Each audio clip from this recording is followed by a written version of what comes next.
Hello. Nice, crisp sound for a change. Artie Quitter Podcast. That's right. The first of this week because my work ethic is something else. I'm shooting secret shit you're not allowed to know about, but little hint. Little bit on the hint side, by the way, that come gurgling giggle you. Public service announcement. That come gurgling giggle is Dan Filato. Come gurgling giggle, I love it. And there's that disgusting sniffling sound. You are a gutter snipe. I'm sorry. Anyway, it's our first podcast of the week. And that's not because we're just disgusting ne'er-do-wells who are lazy. No, we've been working. I've been working, asking Dan to live up to his salary in some way.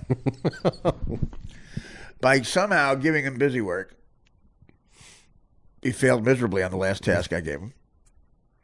I'm going to ask you people, you hardcore fans of the Stern Show, you remember it happened at least once. It could have happened twice in the 8.5 year period I was on the Stern Show that radio historians refer to as heavenly, refer to as the Roaring 20s. The golden years? The golden years. A period of time in my life where I figured out I grossed a total of $31 million and lost 34. Dated, seriously, 2 smoking hot chicks, on and off about 15. Got at least 52 blowjobs from 52 separate African-American women, all happened to be at bachelor parties. Now, that's not a racist statement. That's a fact I'm stating. Do with it what you will with that information. What I'm saying is, recently I was having a discussion with an African-American lady at a comedy club who I believe is attracted to me physically. No, Carrie Champion didn't start doing stand-up.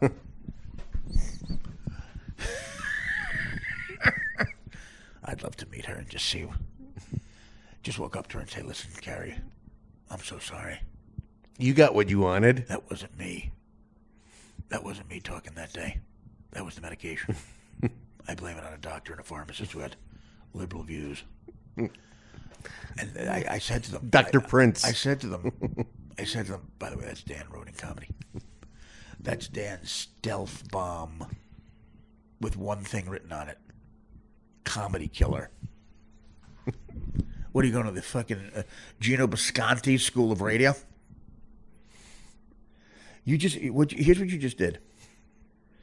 I was Leonardo da Vinci starting the Mona Lisa, and you came in with a bright fluorescent red Sharpie. And just as I got to the bitch's chin, which of course was him, that's right, self-portrait. It's a self-portrait of the Mona Lisa. I hope you people know that, you gutter snipes. Leonardo da Vinci was flimsy as a $3 bill. The Mona Lisa was him, by the way. Disgusting. If that's what he looked like as a broad. He was the first with Caitlyn Jenner. He was Caitlyn da Vinci. He was Caitlyn da Vinci. That's right. I never thought of that. He loved Renaissance dick.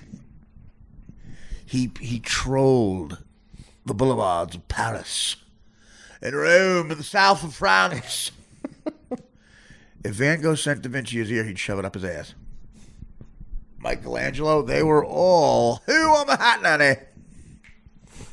Oscar Wilde's last quote supposedly was this: either that wallpaper goes or I do. That's supposedly what he said. Very funny, very witty, but not something a heterosexual comic says. A heterosexual comic says, as his last words, I did it all for pussy. I wanted to fuck Farrah Fawcett. I ended up fucking Lily Tomlin. That's right. I was painting my Mona Lisa. That's what my monologue was about to be. And now the timing's all off. I can't even remember it. And as I was painting it, here comes Dan, Dr. Prince. Dr. Prince, Heidi. Like Gina Bisconti yelling out, cunt, cock, liquor, prick. nigger, fuck, ta, fag. Fuck you, dude, if you can't take comedy. Why'd you yell that out, Gino? Because it's my problem, you can't take comedy? What, are you funnier than me? What do you think, I'm mad or angry? You're the mad or angry one. How about getting original, Artie? Come on. I guess I'm mad, Artie. What, because I live with 13 open micers who make more money than me, and I bounce a check to them once. I make a video that wakes them up in the morning when they have to go to work, and I'm not working, so I make a video where I make pics, and people listen to it, like my Aunt Olga, and I can't think of one more person that you plug every Friday, but you don't plug every Friday. You think I'm angry about that? I'm not angry about that. You think I was angry about driving Chris Cotton to Montreal, and he told me if comedy doesn't work, he was getting religious? You think I care about the fact that I'm driving a Ford Focus? And Matt Reese takes medication to help him focus? What was that great joke I made about them? Oh, Gino Bisconti and Joe Matarese just said the same exact sentence. Both of them. That's right. Both of them mean totally different things. One was what? I can't make it in this morning because I'm having trouble with my focus. I can't. Something like I'm having trouble with my focus. I can't make it because I'm having trouble with my focus. That's what it was. Because Matarese takes medication, takes Adderall to focus. He admitted that. And Gino Bisconti drives a Focus. Oh, that's a microphone drop like Obama. Microphone drop like Obama. We have not seen either one of them since that joke. Because they're both having trouble with their focus. One's their Ford Focus, one's the Adderall. I'm looking at Donald Trump right now on television, making his victory speech. The minor bird dropped out. Ted Cruz, what a fucking... Could you imagine having to look at him, that Carly Fiorina, that sour puss? Donald Trump was nice to her when he said, we're going to look at that face. She looks like a dried up prune. She looks like Gloria Steinem's vag. Oh, God. Dan, of course, offended. Did you see what he did to his wife, Ted Cruz? Who, Gloria Steinem? What? When he was, right after his speech, he was doing his... He hugged her, right? He punched her? And then he punched her in the face. He did, by mistake? Yeah. Yeah. Get Dr. Sigmund, dig up Sigmund Freud, and ask him if he thinks that was a mistake. Oh, sorry, honey. Looks like I'll get back to cheating. Looks like there's no focus left on us. You know how many cameramen got reassigned today? By the way, guys, by the way, producers and everybody who was following Ted Cruz and Carla Fiorina, we're back to not giving a shit if they live or die.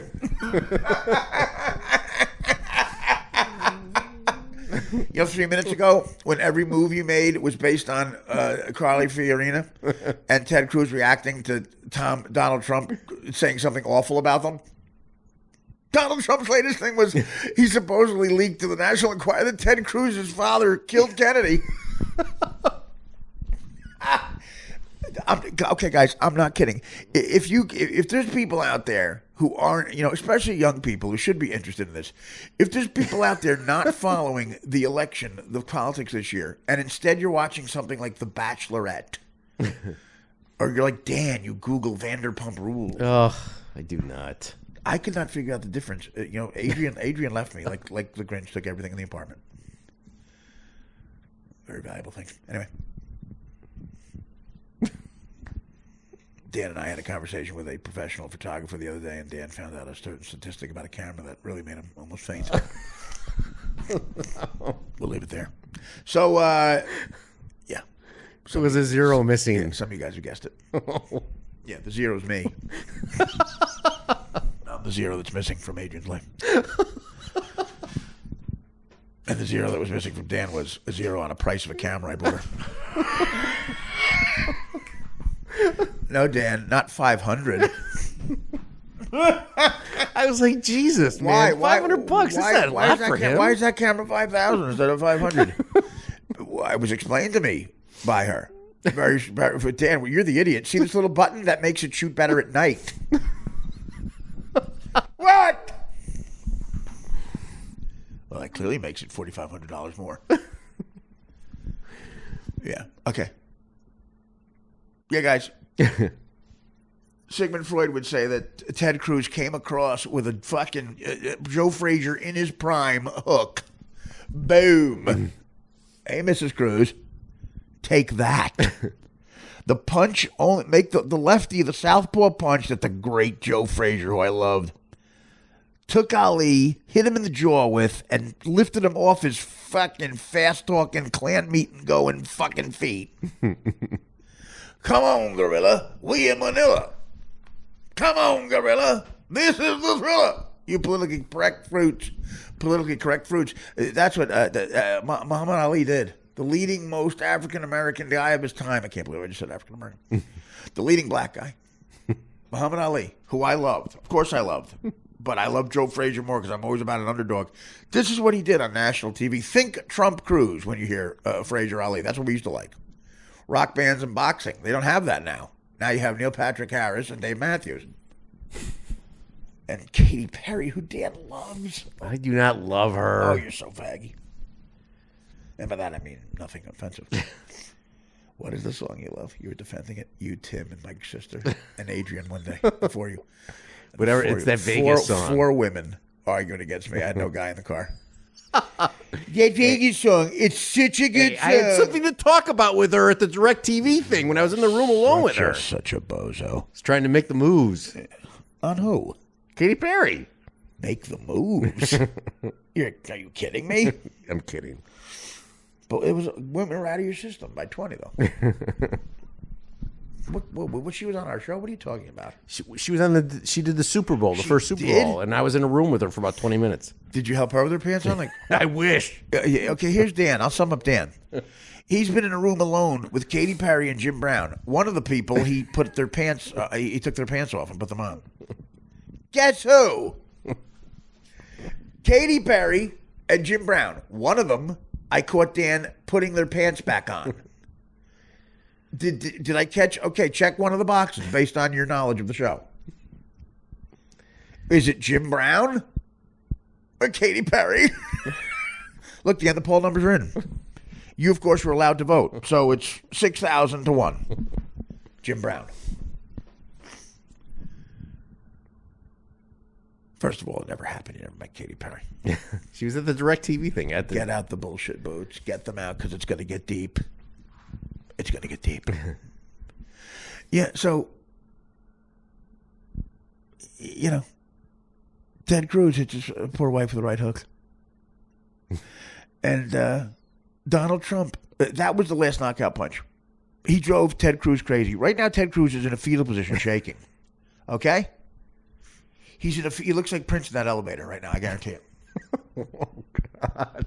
Do you think he ever gives up the phoniness? Like, he's in constant phony mode. Like, when he's talking to that one Trump supporter, he is a man who has no values, and the people of Indiana have values.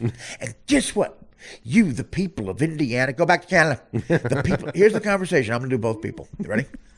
Here's Trump talking to here's Cruz trying to debate a guy who looked like the fucking Zodiac killer with glasses on. If the Zodiac killer had Blues Brothers glasses, a little more hipper, with a goatee, odd-looking, sleek back hair, a gray sweatshirt that hasn't been washed, and had a sign that said, Trump, yes, Cruz, no.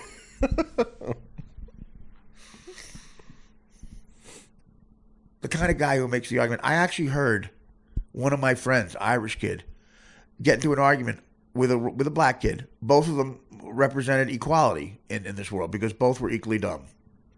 One of the dumber black people, one of the dumber white people you've ever heard in your life, having a debate over whether God, serious debate, liked the color black or white better. That was the conversation. Which color he liked better. I've never seen a racial argument end in a more calm way to where the black guy actually didn't have a comeback and admitted it. That God probably liked black better, the actual color, white, better than black. Here is the argument. Here's what the Irish kid said to shut him up. This is his Barack Obama drop the mic moment. True story. Dude, what color is cum and what color is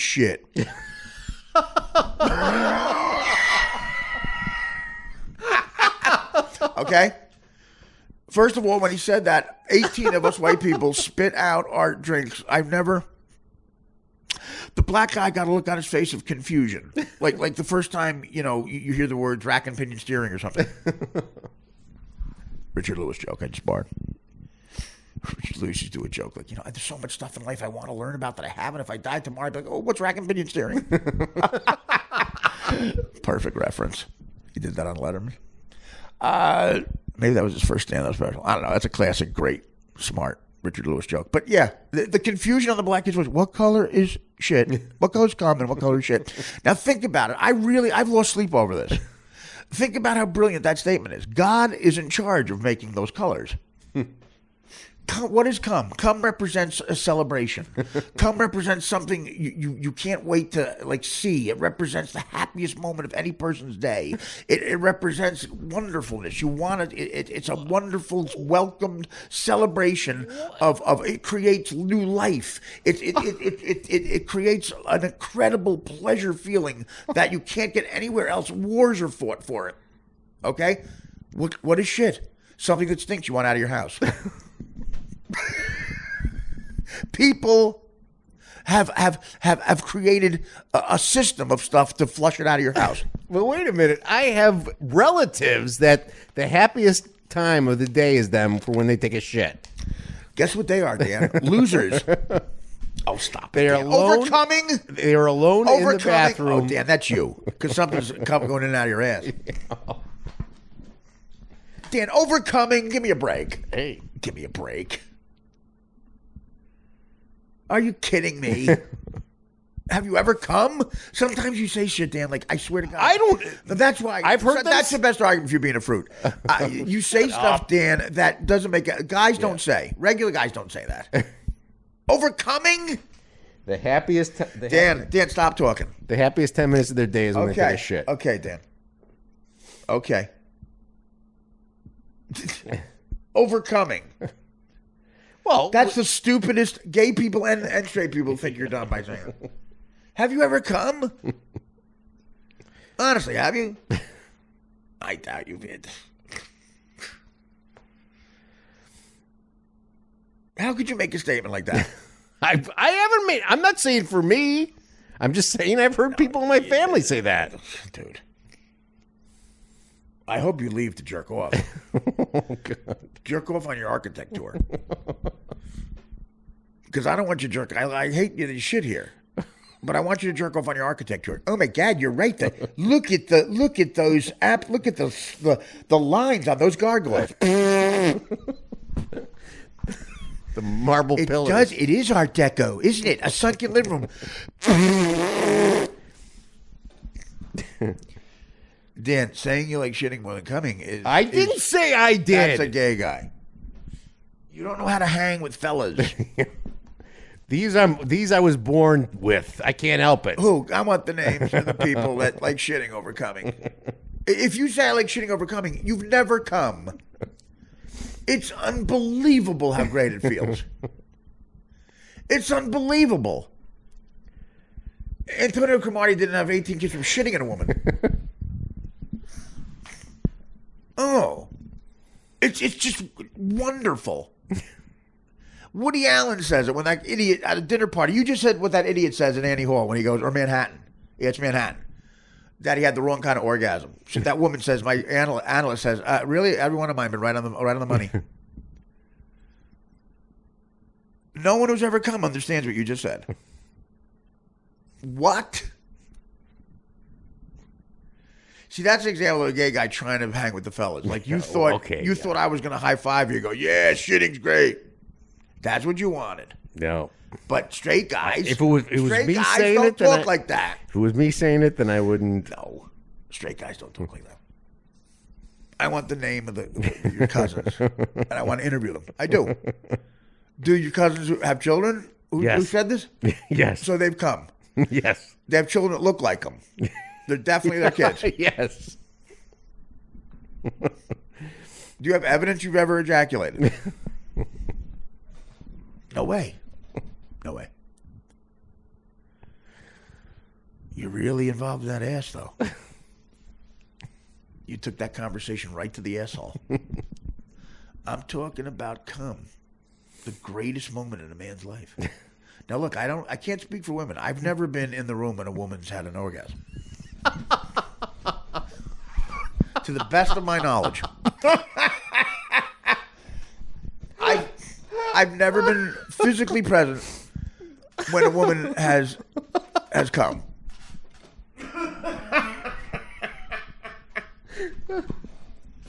I can tell you about it. Tell you about what? What? Oh, right. Yeah, whatever. I'm not talking about faking it. You don't think you've ever made a woman come, right? Oh, yes. No, you haven't.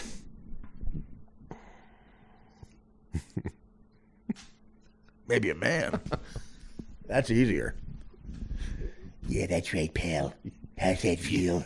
How would you know? How's that engineer feel?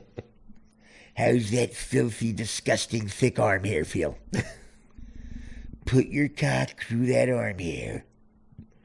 Make believe it's Angie Dickinson's bush in that porn she did. Remember her bush in there?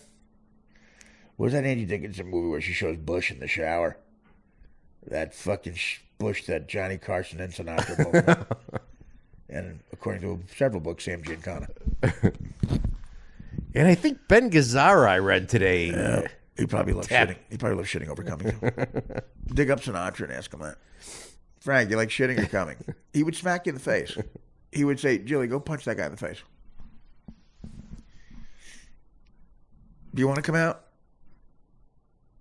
That's a typical. You thought I was going to go, yeah, man. I didn't think you were going to do anything. Yeah, man, shitting. I've just been. Can we take a survey at family functions where they said that's someone says that out 10 loud. minutes happiest. Someone says that out loud. Happiest day. 10 minutes. 10 minutes. Longer than that. Well, you got to go through that hair of yours. It's probably like cutting through the Panama Canal. I guarantee your shit. Well, a cock's got to go in it. That's got to be like, those dicks have to be like the Panama Canal guys. Their dicks catch malaria. The other. We just came through the Filato ass. Terrible. There's been no dick in my ass. I love how Dan has to say that out loud.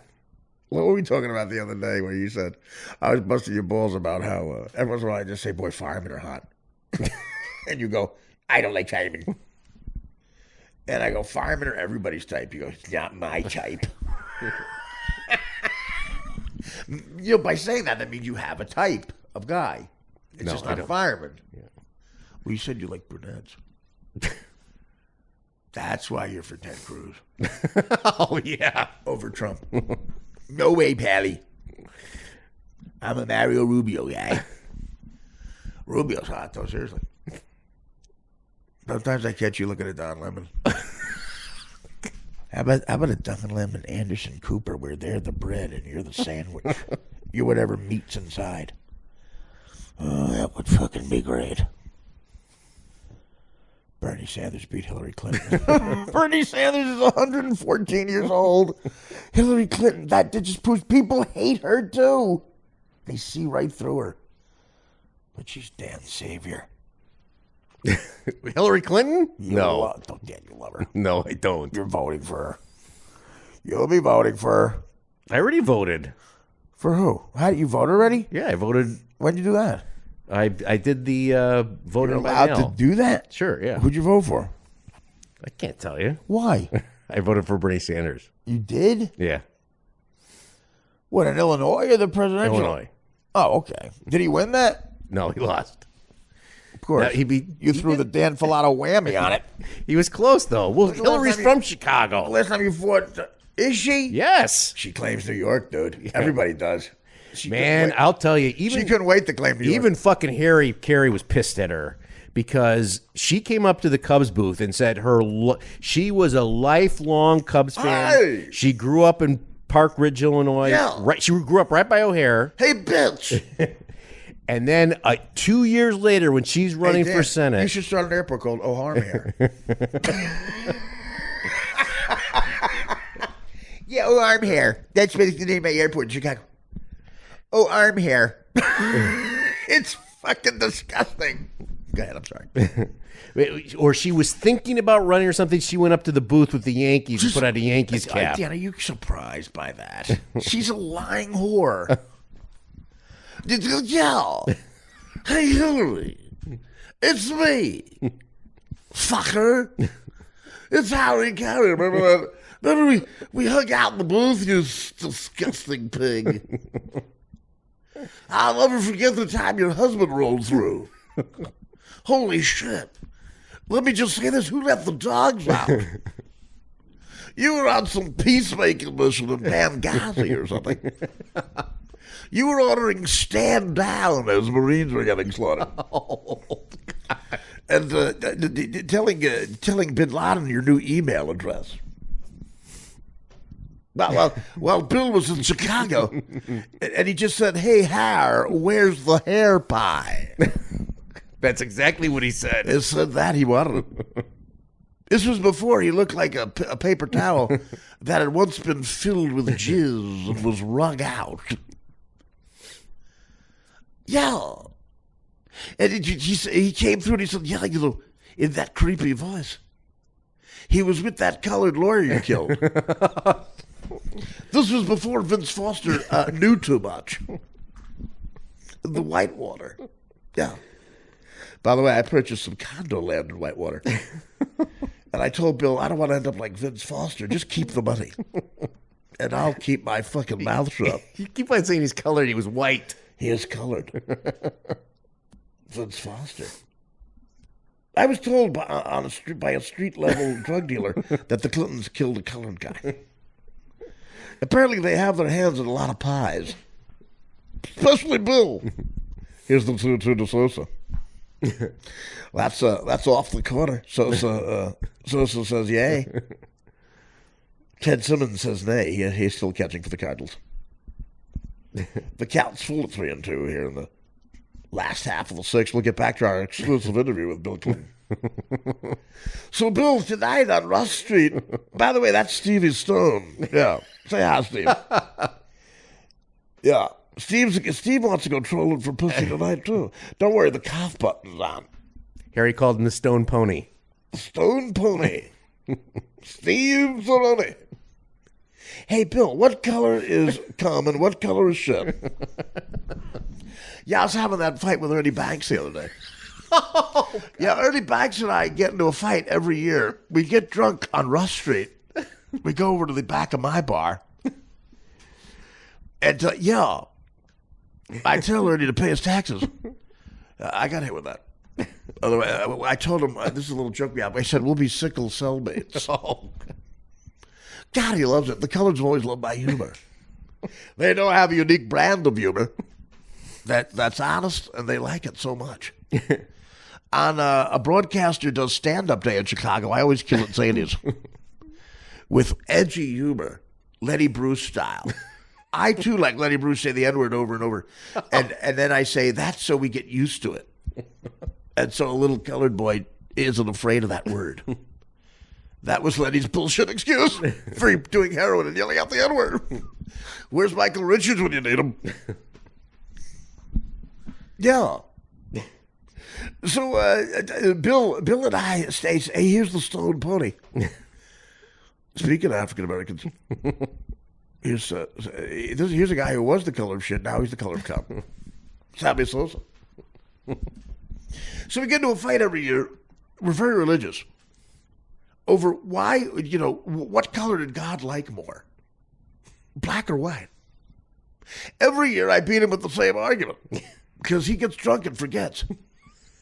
My Obama at the White House Correspondents' Center drop the mic moment is always, hey, what's the color of cum? Which is, of course, a lathery white. My cum, much like Dice Clay's, is chunky. Oh, God. As Dice Clay says, with one load, you could feed Biafra. Which might be the single most disgusting thing a human being's ever said. It's, of course, white. And then I say, what color's shit? Which is, of course, a brownie black. If your liver's going, a black. And again, Ernie can't, he doesn't have any comeback. Think about it. There is no comeback for that. It's the single most brilliant racial argument ever. Ever. George Wallace could have won a debate with Martin Luther King with that line. George Wallace might have been retarded, and Martin Luther King might have been a genius. And George Wallace, if he just got that line out that someone else wrote without stumbling over it with the little part of the sheet getting caught in his mouth. Apparently his wife, Mrs. Wallace, didn't cut out the mouth well enough on the sheet. A typical problem when giving a stump speech at the Klan. Who the hell, whose wife cut out the mouths? What whore cut out the mouths in this hood? Part of the sheet label is in my mouth during the most important part of my speech. I was about to say what color is shit and what color is cum. And of course, because Mrs. Dickweed cut out the mouths, it came out, okay, how about this, Martin Luther? What color is cum and what... God damn it! What colors come? The same color of our sheets. But then when you take a shit at the Klan Porta-Johns that we have here. The another Andy Trump. That's another Andy Gump at the Klan meeting. Sometimes I get shit stains on the sheets. And then you have a combination of both. One is white, a celebration. One is brown, something that stinks you want out of your house.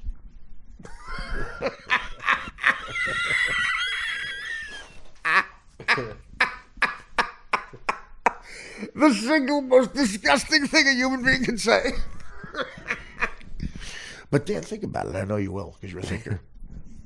God, if there is a God, and you believe in it because you go to a church for community, code for another place you fucking drive. Whatever. Dan's life partner. Here's the new excuse. Dan's running out of them. He promised old people he'd help them with their technology.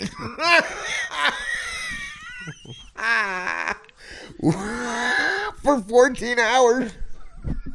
What were you doing? What was the excuse this week? I told this. This is why, by the way, we were supposed to do a special Citizen Kane podcast, okay? Because, I got back at 5. No, stop it. I was all jazzed up, and you know for certain reasons sometimes I'm jazzed up. Sugar. Too many donuts. Yeah, why don't you just fucking give it away? Jesus Christ. Mr. Subtle over there. Francis Ford Coppola. Booger Sugar? Hi, you. Hello, Frisco. No, I was ready to go. Citizen Kane. And he goes, and I'm like, oh, are you keeping up with the... I decided to say the architecture thing is getting old. Just bring the guy here. It doesn't have to be public. I'll just know. Because now it's affecting our life. I mean, if he's cool and he won't steal anything. But you would date a professional. So he could just hang or something on the balcony.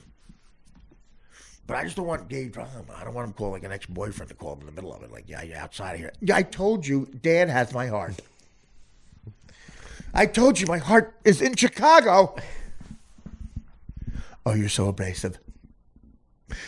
This is why we broke up, Daniel. He's Danny, you're Daniel. That's the difference. You're uptight. You were distant those last couple of years. I know that work was going good for you. It wasn't going good for me. That happens. And of course, what happens? You'll go ahead in life to a higher job at Morgan Stanley, where the don't ask, don't tell is still invited. And what happens? I'm not invited to the work parties. I'm not good enough because I'm still working on my novel. Yeah, and you said to me it'll never happen. It's an action thriller. You said to me it's a science fiction thriller. And you would always come back with going, the only thing you're writing are reports on the show. If only we could talk about what we talk about before the show. Yeah, your action thriller is on hold, isn't it? Because you're organizing a March Madness type tournament in the studio. What a great inside joke, Adam. Some people might get it. Some true Filato Lang fans might get that. We're crossing over projects with that reference. Yeah. Some of you might get it. Torelli might get it. By the way, Dan, we should be proud. They're hardcore on the internet Artie Lang Show fans from DirecTV, right? Yes, man. I was when I was on the train Saturday and Sunday whatever, in the limo with your friend. Oh my God, the Mike Bocchetti with the jacket. I was crying. I was laughing so hard. Dan brings that up, of course, because he thinks people think it's funny. And then when he couldn't pick up the little decal from the weather. Oh, Artie, can I make this slow and sleep? That's when Bocchetti told us. And again, Mike says this, and he thinks people aren't going to think it's unbelievably disgusting. He told us that he didn't know where Kentucky was, and we said, "You've never been to Kentucky?" He goes, "Yeah, Artie, I actually have." And of course, right there, that's all you need. That's the gold. That's when a skilled host like myself digs for the gold. And I said, "What are you talking about?" He goes, "Artie, yeah, when I was 11 years old, my beloved uncle, who I loved, just me, him, and his daughter, who was 8. I was 11. We drove in a camper, the word camper, across country. Took us 5 weeks to get to Disneyland." I said, "Wait a minute." I said, "Okay, stop right there." This is when I felt like going to DirecTV. We're not taking a commercial for 2 more days. And he's sitting there in that big, disgusting shirt that a fan sent him, that one red shirt that he wore. I never washed that blue fucking thing. He had a blue collared, powder blue collared shirt that he would wear that didn't button. You could literally use for rain delays at Citi Field. And just casually, we went. It took us 5 weeks to get across country. I'm like, "What did your uncle do? That he got 5 weeks off? He drove a New York City bus." Of course he did. How did I not guess that? I said, and he got 5 weeks off. Well, he worked a long time. At that time, been for like 30 or some odd years. Am I right or wrong? Am I right or wrong? Mike, I know you're rhetorically asking that question, but almost every time assume it's wrong. Don't, answer your own question. Am I right or wrong? Wrong.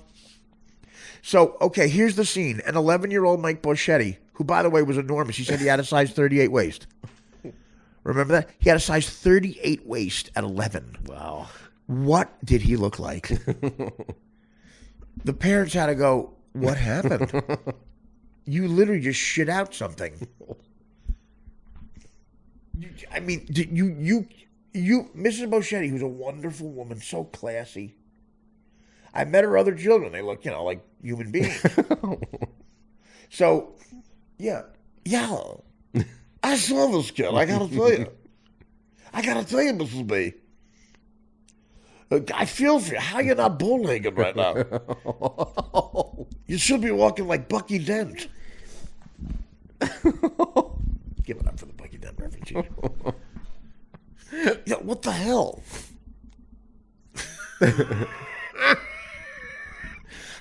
Jesus.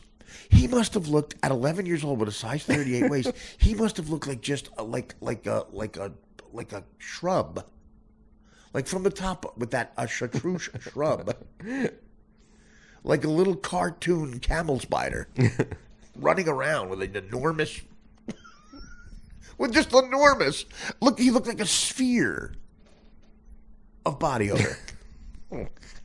And he would eat.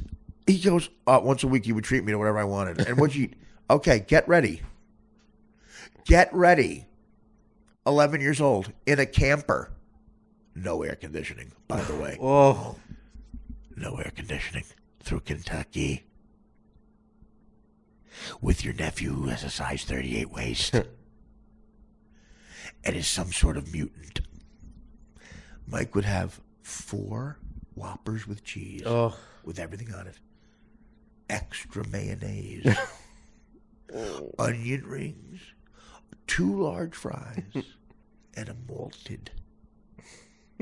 And get ready. And I found this out off the air. An apple pie. Oh. With whipped cream on it. That they had in the camper. He would lather it up with whipped cream. I'm going to repeat Mike's $78 Burger King order in 1968. 4 Whoppers with cheese 4 with extra mayo. John Ritchie, the resident regular person in the group, who wasn't a crazy person, did the math. 80 grams of fat with extra mayo. 80 grams of fat. Do you know what an intake for a normal human being is for a week? 75 grams of fat. Or something like that. Mike quadrupled that by 11 a.m. Onion rings. Did you ever see an onion ring from a fast food restaurant? It's a little onion and batter fried.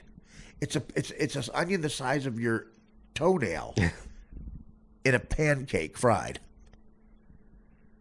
Large order of them. Large order of French fries. And a malted. First of all, did he grow up in an episode of My Three Sons? Malted? Uncle Charlie's taking the kids for a malted. Hey, buddy. Hey, Mikey. I'm your Uncle Charlie. I live in Kentucky. You're driving through here. Yeah, I left New York a few years back to live with the rednecks. Too many Jews up there in New York. Uncle Charlie calls the Jews bad in New Yorkers. I hate the Jews. So I moved down here with Fred McMurray. You know him. From the movie The Apartment, fucking everything that walked. You know Fred McMurray, right? Right, little Mikey Bocchetti? It's Uncle Charlie. Damn, you're a heavy-set kid. And you're kind of quiet. You've been staring at a nickel for 3 hours. Geez, Mikey, let's go outside and run around. Want to throw a ball around? What color's your hair? Chartreuse. What, is your mother sending you some fruity salon or something? You got to go to a barber shop and listen to the ball game with your Uncle Charlie. The Giants are playing the Brooklyn Dodgers. Let's go. I'll let you listen to a ball game with a barber. I'm going to man you up. I'll take you to a colored barber shop. We're not going to get your hair cut there. They have different hair. They're different people. They're very different than us. Your Uncle Charlie made up a name for them, too. When we get in the trailer for a couple hours, I'll tell it to you. I think it's garbage day. I don't want to say it too loud. Or maybe the maid's still here. Hazel, are you here with your assistant? Oh, no one's here. Oh, good. I used to call black people moon crickets. Your Uncle Charlie made that up, too. Filthy Italians. They said you're half Italian, huh? Well, you're not in your Italian pot. You're in your Irish pot. So I hate the Italians, too. Here's a World War II joke for you. You like American history there, little big fat Mikey? Geez, you're enormous. They said it's my turn to pay for your Burger King. What do you want, a little cheeseburger and a fry? That's what the kids eat out here. They have a nice little chicken sandwich. I'm sure that's what you want. We'll take that for you later. For some reason, they said to take my American Express card. I'll buy you a shirt, too, I guess. You like shirts? I don't think they're going to have your size at Burger King's shop there. They only have the standard stuff for normal kids. They said that you were bullied in school. What locker are you fitting in? That's you'll never be bullied. No, who's going to fit you in a locker? That's got to be a terrible bully to grease up a locker. Just to squeeze you in. You should play hockey goalie. They say you don't like sports. You should play hockey goalie. In the Pop Warner, it's your Uncle Charlie. In the Pop Warner hockey league, the net is just the size of you. Do you realize you'd be undefeated?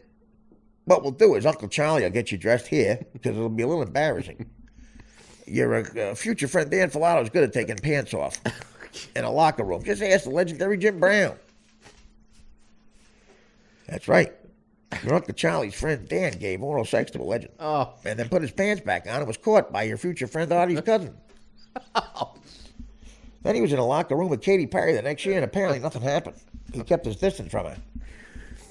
It was the year before. But... Year before, yeah. Both years, though, he was gay. Make no mistake about that. So your Uncle Charlie's going to take you out to a ball game and take you eating. It looks like you like throwing the ball around. But here's a World War II joke for you. You're going to like American history. Yeah, they dropped a bomb on Italy, but it slid off. You're staring at me like an idiot. I'll tell you what that means. Half of you might be offended by it. But the half of you is the size of an enormous person. That means that Italians are such disgusting greasers that the bomb slid off the actual country. It's not that plausible a joke. You can look up the word plausible later. Now listen, you have to do something about your fourth chin. It's very disturbing. Uncle Charlie's going to start making healthy food for you. But before we do that, I'll give you one last guilty pleasure for your normal Whopper Burger King order. Now, what would you like? Write it down. Okay. Jesus Christ, I went in the other room. It's been 30 minutes. You're still writing your Burger King order. Why are you writing like a serial killer? Ever see Rube Bocchetti's handwriting? Yes. Okay. If you saw the movie Zodiac, picture the Zodiac killer's handwriting way sloppier, but like the size of the Hollywood sign. Each letter scrawled. I got Bocchetti on the Stern Show. I begged Howard to have him on, and he got there and he didn't say a word. It was so disconcerting. I tried to bait him into saying jokes, but he got scared. He didn't say anything. And he wrote Howard a handwritten thank you note. Oh. And I knew Howard was serious about this question because he didn't say it on the air. He said, Art, is Michael special? I said, well, Howard, what do you think? I said, no. No, you're not, actually. They told me, Mike, you have an IQ of 71. And that's why they might want me to live. I'm thinking of moving to Denver, Colorado. And I don't know if you know this. It's a theory your future friend Artie came up with. Denver, Colorado is a mile above sea level. And there was a report in Time magazine. This is confirmed by scientists. If you move to Colorado, every human being, this is Uncle Charlie, every human being's IQ, no matter who you are, drops 5 points. Think of that. 71 is your IQ in Staten Island. 70 means you're legally retarded, which means if you're under 70, you get all the benefits a retard gets. You can get government housing. You can get assistance. You can get a check on top of the other check you ripped them off for. On top of your salary at the Artie Lang Show. When you're older. So that means, in Staten Island, you're just a stupid person who gets ridiculed for being stupid. Like, thinking that Massachusetts is over by Vancouver. But in Colorado, people feel sorry for you because you're a stupid retard. So why not move here? You could be in the Special Olympics here. Picture that. In Colorado, you're heralded as a Special Olympics performer. In Staten Island, you're the dork who can't get on the softball team. You understand what I'm saying to you? Don't look at me like a cherub. You're sitting there like a big chubby retard. You look like a chubby little shellfish. And you're being shellfish. That's a joke by your Uncle Charlie. So here's the thing. Why stay in Staten Island when you can't even get on the softball chick suffragette team? And they yell at you and say, hey, stupid. You see, here's the difference. In Staten Island, they call you a retard, but you're not. Here, they call you special, but you're a retard. So you get all the benefits. And guess what? It works out. Everyone wins in this because I get benefits too because I take care of a retard. You get no benefits for taking care of a dummy. Makes you look stupid. And whenever you make a mistake, and you make a lot of them, people won't ridicule you. They'll feel sorry for you. Now, when you tell people you think the blue part of the globe is the sky, people think, you're a jerk off. You dummy. You're an asswipe. In Denver, when your 71 IQ drops 5 points to 66, what happens? They say, we feel so bad for you. We feel so bad you were born retarded. And your Uncle Charlie's staying by you. What a great person. One thing I won't do is wipe your ass. We got to get colored folk for that or something. We'll get another filthy Italian. Or a Hispanic. Or one of them Nigerian broads. They like cleaning shit. They just want to be in a country. You understand? So, and something retards do is they throw their feces around. I'd really, you don't do that, do you, Mike? And your mother says that I have to leave a full plate of raviolis under your bed with Wonder Bread and a malted every Monday at 10 a.m. Leave enough for a week supply, which means I'll need help. And then I have to leave under your bed a bunch of tweets from Andrew Dice Clay. And I understand you like reading Tiger Beat. I'll leave all that. Am I right or am I wrong? Am I right or wrong? Mike, you're getting all this in. It seems like you're absorbing it. Actually, Uncle Charlie, I love it all. Yeah. Well, you finally talked. We're not going to have a hard time pulling this off, Mike. You sound retarded. And you are retarded. Here's the thing. I am afraid that you're really going to be retarded. You'll be 66, well below the line. That's not a gray area. The measure of difference, the difference, is actually, Ashton Kutcher's retarded in Denver too, you know. And he's not the difference in Denver. He's the adult. I like to call myself the dummy. Yeah. This is a great plan, Mikey. Don't eat the Tiger Beat, though. Your mom says sometimes you eat the Tiger Beat magazine and leave the raviolis. Uncle Charlie, come get all the raviolis. As long as I get the benefits, though. I understand they might buy me a car. Because I need something to drive the retard around. The fact that you're morbidly obese helps, too. So what's your Burger King order? Let me read it. Holy living Christ. 4 Whoppers extra mayo. This is a joke, right? And a malted. We'll get you a malted. The point of that whole bit I just did is the only place malted is accepted is a My Three Sons episode. And they were shot in 1962. I'll take a diabetic piss and we'll end the shindig. How long have we been talking? 52 minutes. I haven't even gotten to the topic. I will end it up.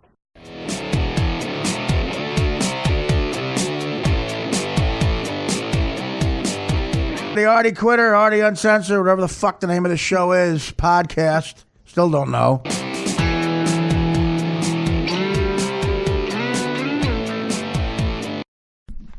All right, Mike. We're back from Burger King. Anyway, I got to have a talk with your father, or your mother. And the math is not right on that calorie count. Yeah. They're not right. Fat count. What are you talking about? Why? Because it was back then, there was a lot more fat in those burgers. Well, what is it? And right now, it's about 46 or 48 per grams? Whopper. Yeah. Yeah, so how much was it back then? It was at least 60. I just said 75. Per burger? Yeah. Oh, okay. Okay. That's what I said. I thought you said 45. No, I said 60. I said 75. Oh, okay. Do you listen to the show? Dan with another thing you thought was going to be great. You're landing with a thud. I love the risk, though. That's what young performers don't take, risks. By the way, I love how bold you are. By the way, the calorie count. Oh, really? Okay. It's teaching them how to fail, Artie. That's what I'm doing. You're old. Teaching the kids how to fail. You're old. You can't hear anything anymore. By the way, you said no. I said 70. I said 80 at one point. I said, Jesus Christ. I might have to get a millennial producer to go with the new millennial host. They're going to insist on. But he'll be writing his science fiction action thriller at nighttime. I know. Hey, by the way, Mikey, I had to liquidate some of my stocks to buy your Burger King. Hey, I sold a little new company called what is it? It's called Kodak Film. A little company called Xerox. I sold the whole thing to buy your Whoppers. It's 1964, $77 order at Burger King. But you got a little cardboard crown. It's Uncle Charlie. Oh, there's Ernie. He just walked in. I think Ernie's a fruit, too. Got them big glasses on. I don't know. He talks about something like he wants to create something with a computer. Speaking of computer, we're going to suspend belief here and make believe Twitter was around in 1962. You just caught your Uncle Charlie tweeting some stuff about Obama's daughter. Okay. This leads into a serious part of the podcast that I rarely do that I want to talk about today, about a friend of mine who I might technically apologize to. I never do this, but there was actually, the person got my attention because they were right. And as someone with a sister who I love, it'll make sense. Okay, this is what am I about? Again, what I just did was, obviously this is why I love doing a podcast. You just heard, us just goofing around. I'm not claiming that was anything fucking brilliant comedically, but if you like our humor, you like goofing around, you probably laughed. And that's what I'm offering for a quarter a day. But there was a lot of racial stuff in there, and I talk Italian, I talk everything. It's because it's just fucking fun. That's like what adults do. You just don't care. That's what comedy should be. You don't care. And obviously, I joke about racial shit. And this is really off the top of my head. We're flying by the seat of our fucking enormous fat pants. Yeah, whatever, Dan. I won't include you. The way you cut, you have to stop pulling your sweatpants up so high, Dave. The white socks and the slippers, you look like a mental patient. I've been in mental homes, and that's what mental patients come to get their meds out. They stand in the med line with those green sweatpants. You got those green old man sweatpants. Is this the apology? And you're my roommate, and they're pulled all the way up. I don't leave the house like that. Apology to what? What apology? I don't mean you. I'm not apologizing to you. Did you think I was about to apologize to you? For what? I don't know. See, that's what Dan thinks. I'm kidding. I know. Dan thinks I owe him an apology. Are you kidding me? I'm doing the math. Dan owes me about $82,000. So, of course, I'm kidding. No, it's like, honestly, the passive aggressive. What do I owe you an apology for? No, I was kidding. You were not kidding. I was kidding. You thought I meant you? No, I know exactly what you're going to talk about. Just stop it. Just stop it. You're giving it away. Everyone knows who the sci-fi thriller writer is. Again, you yell out stuff, and you're like, I'm like Picasso. I'm like, and I'm Picasso's assistant. Again, you yell out. I'm Miles Davis, recording sketches of Spain, which is about his second wife who was smoking hot. And you're like, you know what? I'm Miles Davis, and that beautiful, like he's making that trumpet weep for a woman, and you're like an untalented tuba player with a big out-of-tune tuba who just interrupts sketches of Spain by Miles Davis. Literally, the trumpet's crying for the love of a woman. Hey! I just wrote this. She's fat, I'm drunk.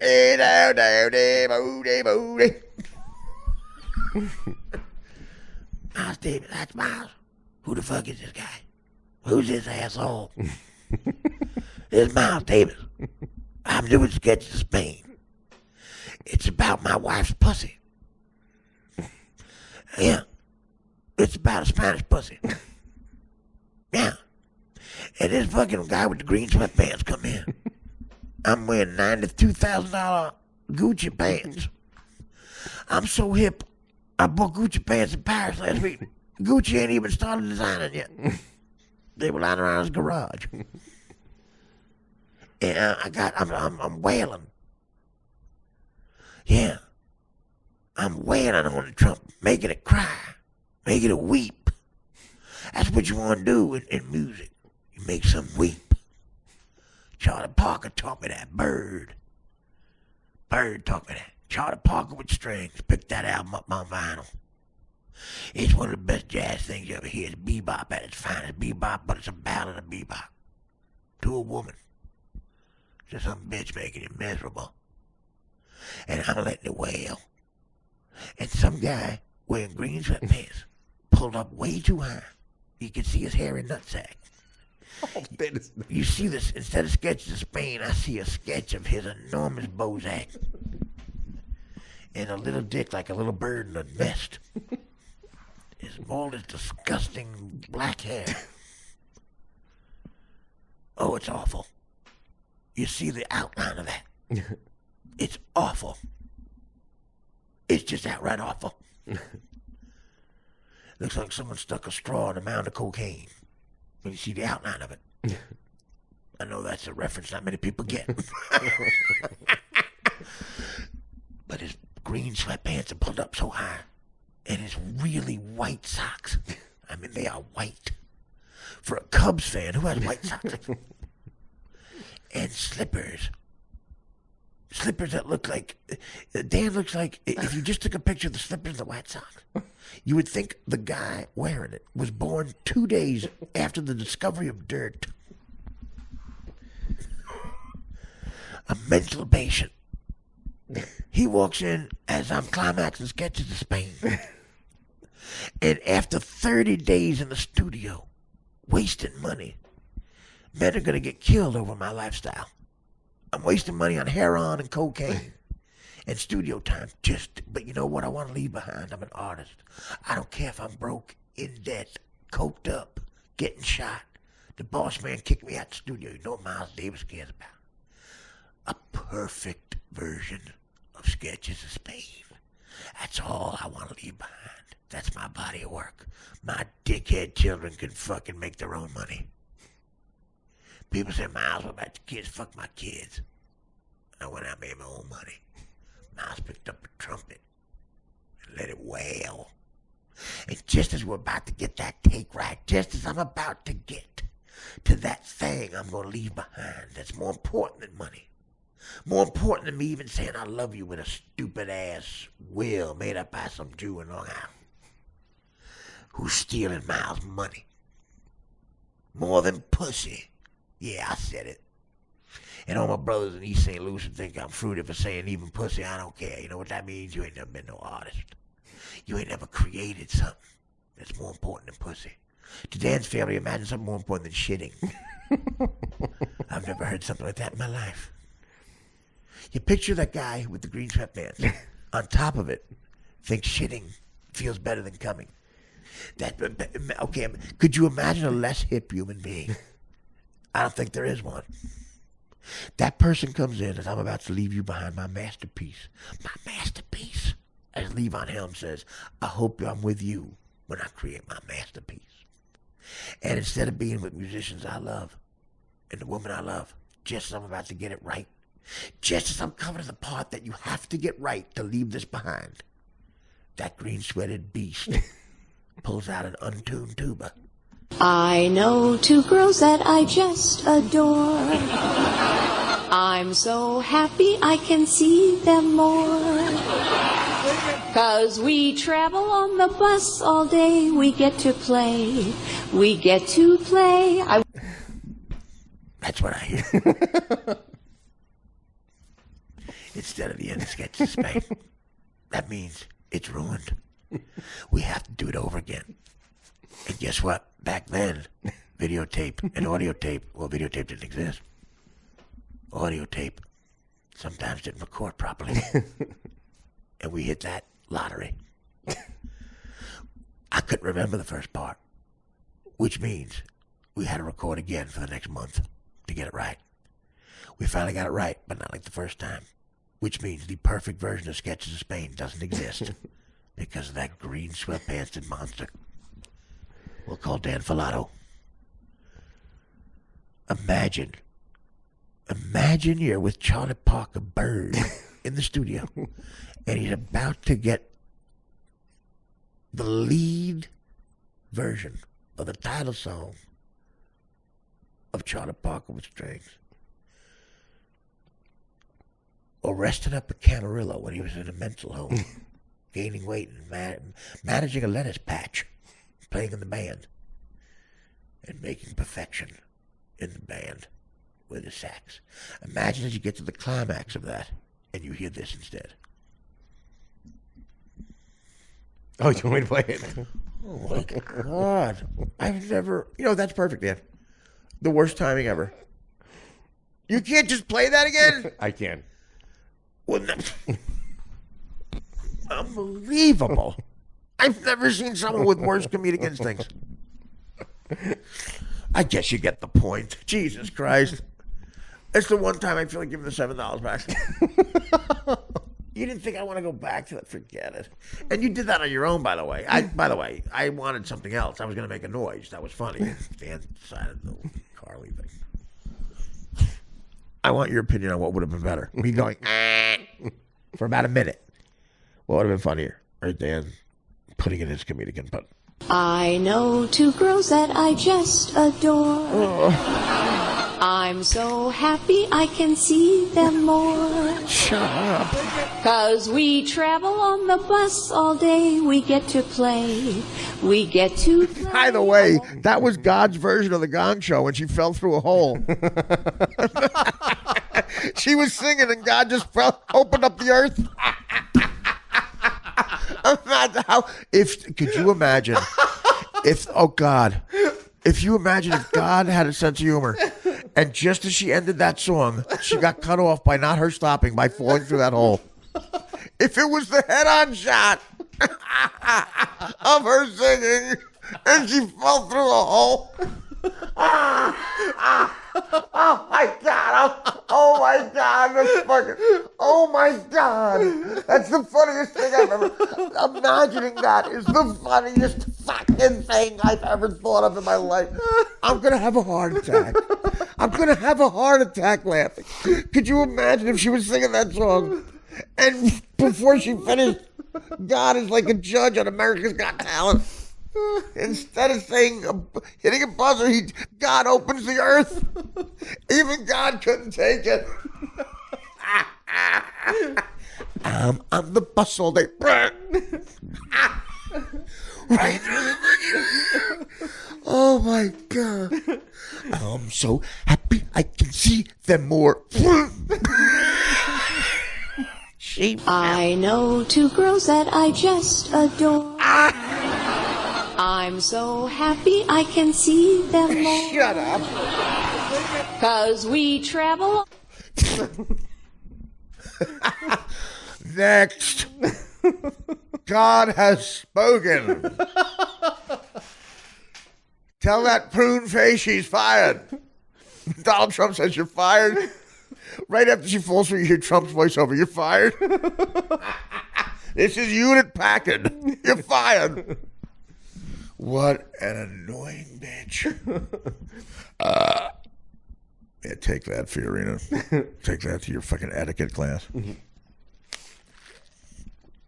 How about when she got on her high horse? If I were Trump at his rallies, I would play for the next couple of days till it gets sick. I personally would never get sick of this. On a loop, he should play her at that last town hall with Ted Cruz. I mean, with Sean Connery. Sean Connery? Why do I keep doing that? I'm my Uncle I just said Sean Connery. Sean Hannity. If Sean Connery did those town halls, how much better would that be? I understand, Miss Fiorina, that you're mad at me saying I'd like to smack a woman too. Really? Well, Dr. Carson, what color is shit? And what colors come? Dr. Carson. This is Dr. No. Miss Fiorina, this is Dr. No, something I'm not taking for an answer. Hey, Miss Fiorina, how are you? Now, my youngest son worked at Unit Packard. Got laid off like a bunch of other men. First of all, when he told me he had a lady boss, I said, it's your duty to quit. You owe it to Scotland not to work for a woman. You give that woman a vacuum and say, hey, I just fucking shit on the floor. Vacuuming. That's what you're here for. There comes a time, Miss Fiorina, when you're arguing with a woman, when she just doesn't let it go. You give her every opportunity to let it go. You say, let it go. Let it go. You say, we're done. You win. How about that? You tell a woman you win, and they don't accept that, though. They're not good with them winning. They don't accept it. And they keep going over a line. And I feel once they cross the line, yeah, it's fine to hit a woman. Just once. Not, open hand. I'm talking a smack. And usually, believe it or not, that ends the argument. Either the filthy whore stops and becomes a good person and dummies up and goes to the party with me, where usually she watches me get drunk and fuck a maid, or she leaves and takes half my money. One or two things happens. The other option's ugly, and I don't want to bring it up. But it ends up with her not being in existence anymore and me wearing an orange jumpsuit with the moon crickets. Scotland demands it. Scotland demands it. All right. We've had a lot of fun here today. I got to get to my serious part. Anyway, but we were talking about the tweets here. Another story I want to talk about real quick is the Mike Tyson and Ted Cruz thing. Ted Cruz and Mike Tyson, Ted Cruz is saying that Mike Tyson, is not good to endorse anybody because he's a rapist. Now, look, I don't think. Here's my thing. There were two big rape trials going on around 91-ish, and one was, of course, Mike Tyson and a woman named Desiree Washington. Mike Tyson was in Indianapolis for some event, some charity thing he was involved with, I think. No, a beauty. That's right. He was Beauty judging. That's right. I don't know if he's getting paid for it either, because back that was in the days of Wine and Roses. He was had he lost to Buster Douglas yet? He did, right? And it was kind of a downward spiral because then he lost to Holyfield, and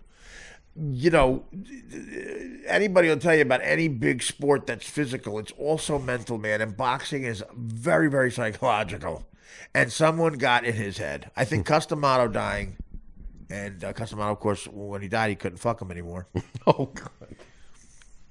Customato couldn't drug Tyson and rape him in the shower anymore. So Tyson, of course, missed that. These are all my theories. There's no evidence of it. Except 82 people that have talked. In sworn statements. Kidding. Now, something happened to, I think Customato was a fatherly figure to him. And, an example would be Papa John Phillips and Mackenzie. Like a father, child. And something happened psychologically. He was definitely a guy who took him off the streets. Mike Tyson was the definition of thug. And that is not a racial term because it's what Italians were called. My peeps were called thugs. It means, a tough guy from the streets. My old man thought it was a fucking sign of affection. A tough guy from the inner city. He used to be, Irish. He used to be like, native New Yorkers, they called him, like Daniel Day-Lewis and the Gangs of New York, where you have one of the greatest actors ever doing a perfect accent and a great, great acting job. And then you have Leonardo DiCaprio. Who talks like this. This is his sort of brogue. You got Daniel Day-Lewis doing, he's so good in that movie. He's so good in Gangs of New York. And you got the beauty of Scorsese's vision. They shot it in Rome and he rebuilt the Lower East Side and, the legendary section of 5 Points, which is something I'm obsessed with. If you notice, I have about 3 books on 5 Points. I've noticed. Yeah. 5 Point section of, I grew up in the 5 Point section of Union, New Jersey, which is why when I was a young person, that was called 5 Points the area I grew up. I grew up it was called, our first apartment in the city with my parents was called Five Corners. Right. Well, that was a rich section. This is working class. This is where the people who work for you live. Yeah. And the people who made the car they gave you, that's where I live. Okay? So stop trying to talk like the guys. Well, I lived in the poor section too. And God, isn't shitting better than coming? What the fuck are you talking about, dude? You're a weirdo. Go talk to that Jewish kid my writer friend brought. Go talk to the guy Boza brought, who wasn't going to talk a lot. Brought 2 pieces of salami. I love him. He's a great kid. And he was. Gives good email. So Dan, stop interrupting with your 5 corners. We get it, all right? We get it. You're not gay. You were a poor kid. We get it. Had it so tough in life. All right. So again, Dan throws me off, but it always appealed to me, that thing, because I grew up in an area that had the same thing. 5 Points, a hot dog stand. That was the 5 Points place to eat. And but 5 Points in New York is, to me, and again, another history of New York that's a fascinating story. It is where 5 streets met to form a sort of, makeshift square, piazza, if you will, center of that area of town. And it was all poverty, like really bad poverty. Charles Dickens visited 5 Points when he came to New York in 1841, and he wrote in an article that he sent back to London. He wrote for one of the tabloids. I forget which one. He didn't write for the London Times. He wrote for one of those, like more like a New York Post of its time, which he thought, like a lot of great writers in history, like Jimmy Breslin even. And William Randolph Hearst was always it was more appealing to them to write for the rags, so-called, because you could write about real stuff. And they thought that Pete Hamill, the other amazing writer from New York City, who wrote for the Daily News, mostly, and the Post maybe. I never read a guy who wrote better about New York City, more romantic, and could be funny. And wrote the single best book on drinking ever. It's called The Drinking Life by Pete Hamill. Why are you laughing? No, I love the book. Do you have the book? Okay. You gave it to me. Oh, I did? Yeah, I read it. Oh, wait. Where is it? I need that copy, by the way. It's in your... You're kidding me. You have my copy of A Drinking Life. Yeah, you gave it to me about 2 months ago, said I should read it. We were talking about Pete Hamill and Mike Royko. You sure it wasn't Fear and Loathing in Las Vegas? No. No, because I'll tell you why. Pete Hamill signed it, I believe, right? I think so, yes. No, that's somebody else's book. I need it back. That's my friend's book, Tony. Yeah, I need it back. It's right in their cabinet there. I put it back. I don't know, man. I don't trust you. Dan and I have to have it out. There's mysterious Uber charges. And I said, look, first of all, can't you date a guy with a job? Why is it always on my credit card? Dan and I, of course I give Dan a credit card like all my girlfriends. And he's, I got the Amex, he's got the Visa. This is exactly my relationship with Dana and Adrian, by the way. The two girls I live with here. And Danielle from L.A. And Sue from Union. Well, I didn't have a credit card. But my friend Jimmy Palumbo, I was so broke until I got the job at Man TV. I never had a credit card. I never had a bank account. I lived like a bookie. And we would go into the city, and I'd have like $2 on me. And Jimmy Palumbo, we'd go rehearse for a big comedy show we'd have that night in New York, in Manhattan on West 18th Street. And Jimmy was so funny. He would go, "We're going into the biggest metropolis on the planet Earth. You don't have enough for the toll." And he would say, 1994 would be coming up. He'd go, "Okay, in 1994, I insist, here's your goal. You have to get some sort, I insist." And this is exactly how he phrased it. "I insist you get some sort of relationship with a bank." Other than robbing it. Because the only relationship I had with a bank at that point, I was arrested, of course, my fans, for attempted bank robbery in August of 1985. I believe August 17th, 1985, I was arrested for attempted bank robbery with my Italian-American girlfriend, Sue Picardi, and her Italian-American father, who was a barber and, I think, connected, who in broken English said, "When you rob a bank, you're not taking my daughter." Direct quote. As if, robbing a bank, fine. What are you taking? We taking abroad? That was basically what he said. And the broad's my daughter. Mm-hmm. I was scared to death of this man. Mm-hmm. And I said, "Mr. Picardi, you realize I didn't try to..." And he goes, No. You're a craze. I know you. You're a craze. And he pointed to his forehead and said, meaning he's saying, "I'm crazy for you." Wasps of the Midwest going, "What's he talking about? He's so disgusting." The twins. Why do you like him? Modern day pilgrims. Medigan, Desgraciar. You know what I'm talking about. Doug Padalino, you know what I'm talking about. Yeah. Dougie. So, great seeing Dougie. So, Stern Fan Nation. Listen. Listen, Stern Fan Nation. Listen. There's a lot of controversy going on. The Stern Fan Nation. There's a lot of controversy going on Twitter. I Stern Fan Nation. Listen. Did you block Jay Lennon? Did you block the Twitter handle at Jay Lennon? Did you block the Twitter handle at Jay Lennon? I keep this low. Don't tell anybody this. Did you notice that at Jay Lennon was just as witty as I am? Did you notice that? You're the only other guy who's a professional comedic performer like myself. So I think you'd notice. That style is the same. The style of writing is the same. The style of writing is the same. The style of writing is the same. The style of writing... Oh, sorry, thank you. Sometimes my wife has to pat me on the head, and it makes me stop repeating something.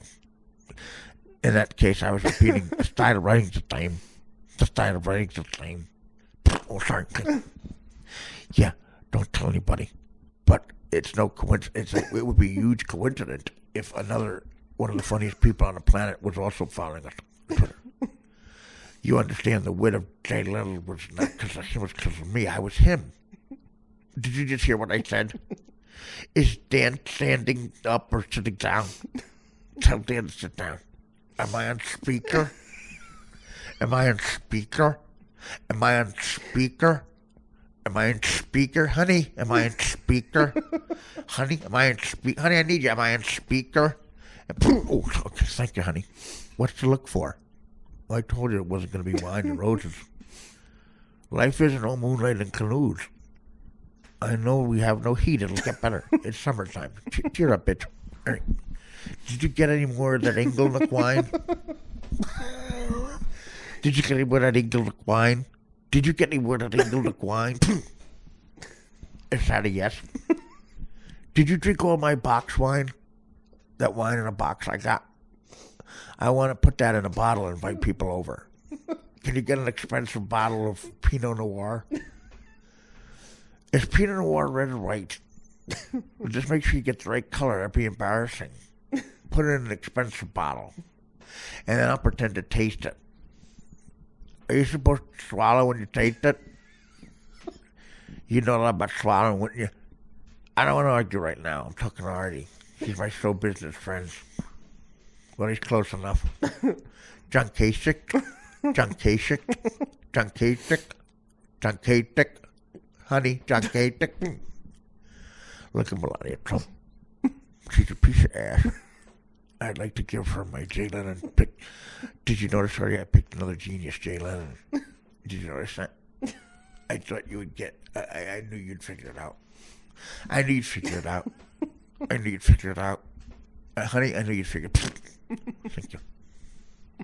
Because geniuses think alike. You understand? And in this scenario, you're a genius, and I'm a genius, and we're all geniuses. I'm voting for Hillary Sanders. Hillary Sanders. Hillary Sanders. Hillary Sanders. Did you know that Larry Kasich? No, I'm sorry, John Kasich had a brother. No, Herbert Sanders. What's his name? Hillary Sanders. Had a brother named Larry Sanders. True story. True story. True story. True story. True. Thanks, honey. Hey, listen, as the millennials say, lose the tude, dude. You signed up for this. You knew to put up with my genius also meant you had to put up with my afflictions. My afflictions. My afflictions. My afflictions. Extermination. I blocked that, John Lennon. I do believe I have a theory. It's that they're the same person. Did you hear what Stern Fan Nation said before? SFN? Before he took the picture with you? What picture? At the end? His appearance, you mean? Yes. Oh, no, I didn't hear it. I blocked him out from the second minute he was here. I went to take a picture of the two of you. He goes, hold on, I have to put on my persona. And he went and put his jacket and sunglasses on. Does his persona smell like dried up provolone?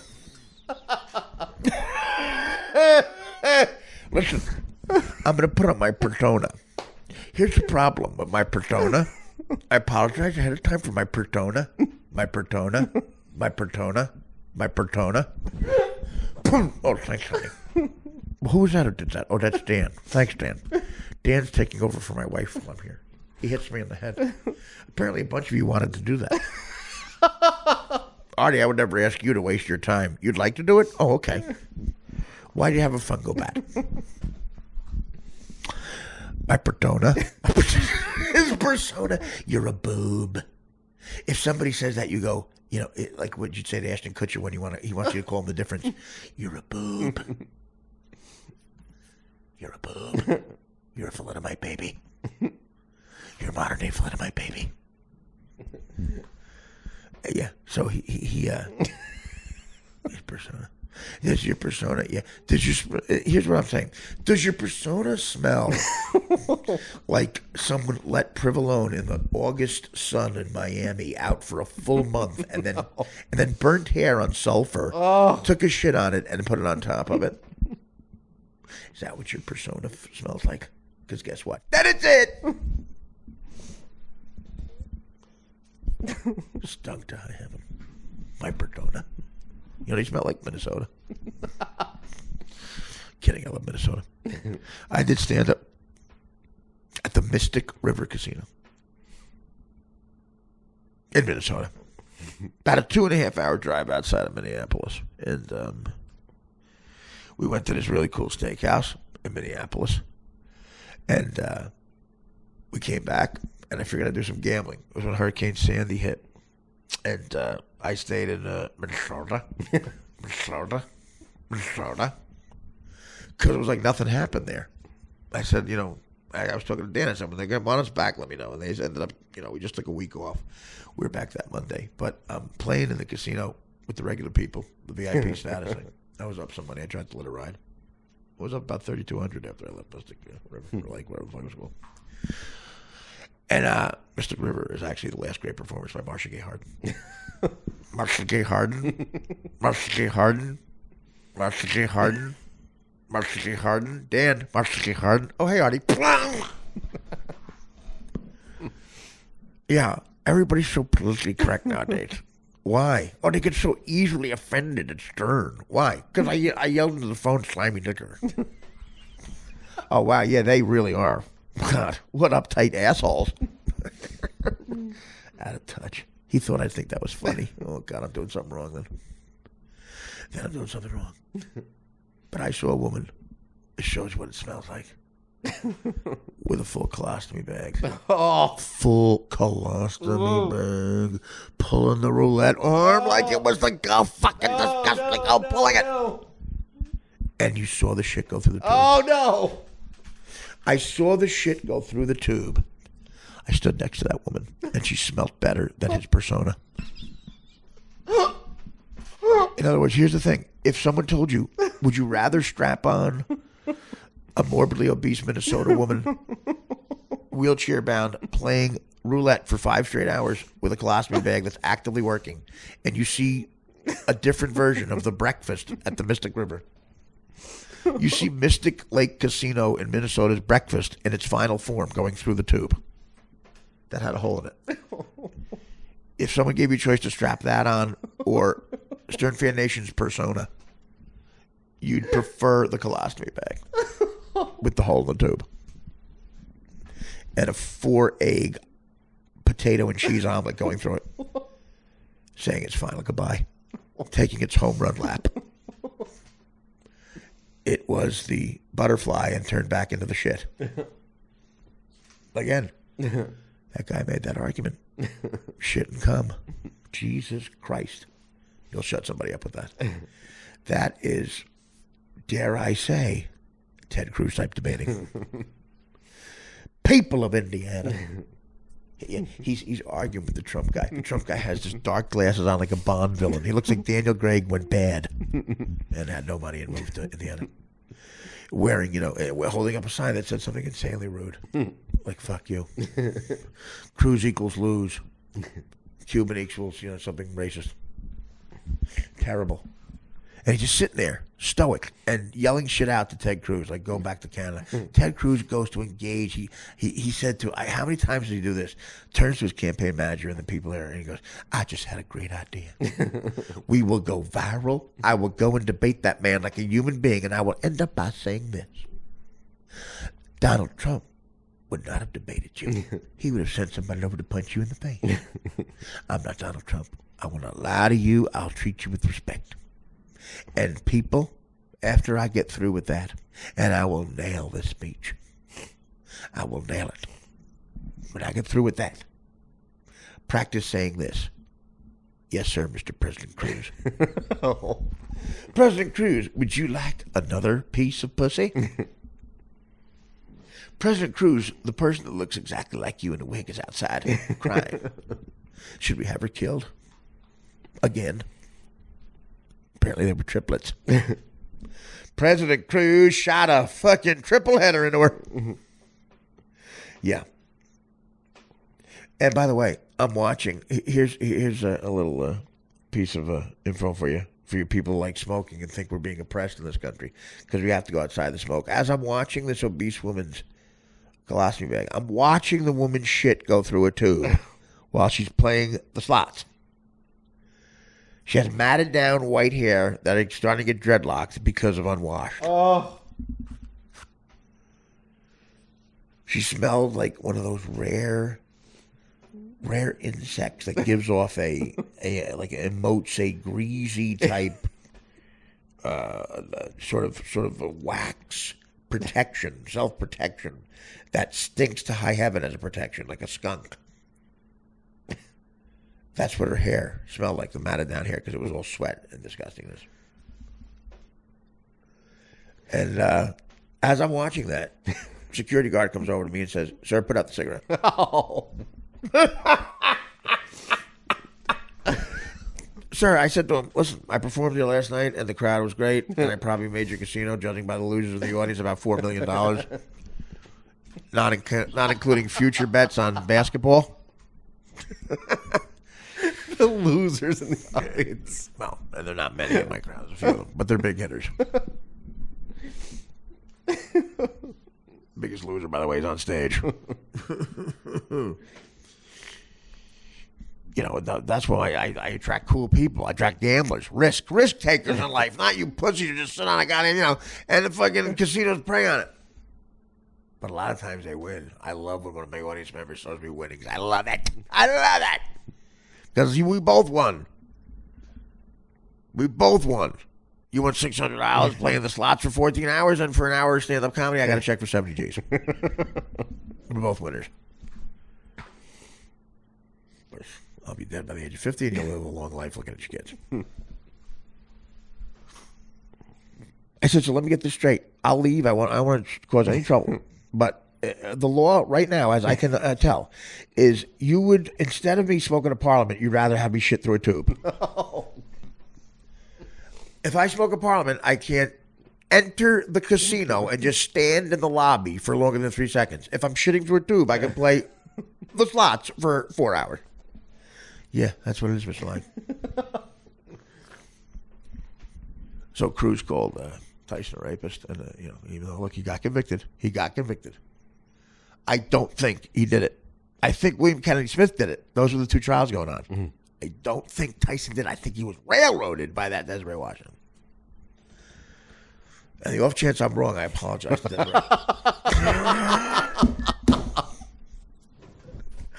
Just realized I sound a little too mean there. That's how men are. We're disgusting. I do say, again, I'm trying to be funny, and you're like, what the fuck did I just say? Usually, I think the targets I pick deserve it. But there's times that you get, whoa, comedy can get crazy.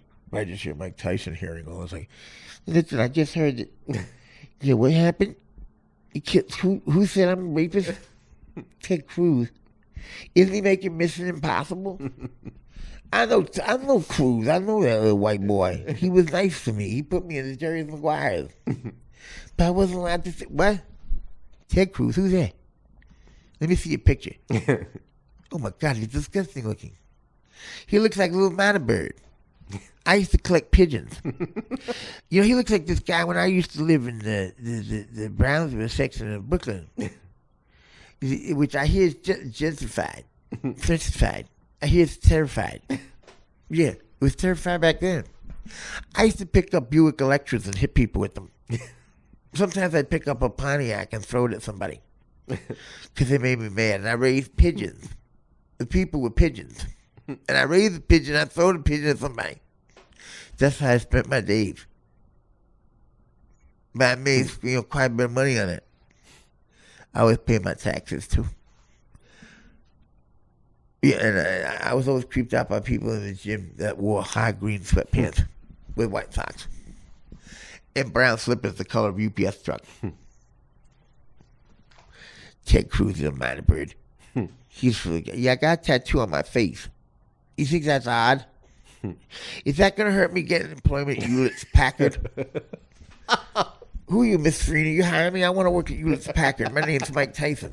Well, Mike, I see you are a rapist. I know it. You know it. The state of Indiana knows it. Miss Washington knows it. Listen, bitch, what are you doing with that head? That's disgusting. You can tell me I don't get the job, but please stop the head thing. You're being very condescending. Yeah, I'm Mike Tyson. I'm Mike Tyson. I understand. You're Mike Tyson. You said it once. You said it twice. I get it. You're Mike Tyson. I know it. You're not. People who called you Mike Tyson know it. The great people of Brownsville know it. Yeah, listen, yeah. You're starting to disconcert me. I'm disconcerted. I did some studying up in prison, and you can't disconcert people. Well, listen, I'll try to not annoy people. You should try to look up the definition of disconcert, because you just used it wrong. I know it. You know it. The family of the Webster Dictionary knows it. Why are you doing that stuff for your hair? You were the CEO or something? I just Googled you on my BlackBerry. It's actually, Mike, called BlackBerry. I know it. You know it. The people of Apple know it. Listen, is it true in the gay community, Tim Cook? Oh, I'm sorry, Cook? Oh, that's a terrible mistake I just made. What a gaffer. Carl, you don't seem to have a sense of humor. Can I fuck your mouth? Excuse me? Can I fuck your mouth? I know it. You know it. Yeah, it's nice. You gave me consent for this, right? Yo, this is Mr. Cruz. Yeah, you're right, mate. I have my dick in her mouth.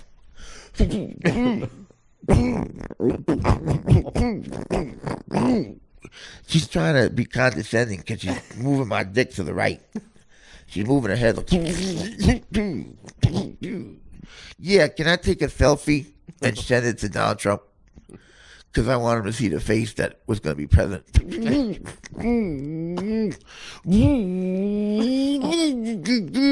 No teeth, bitch. Oh,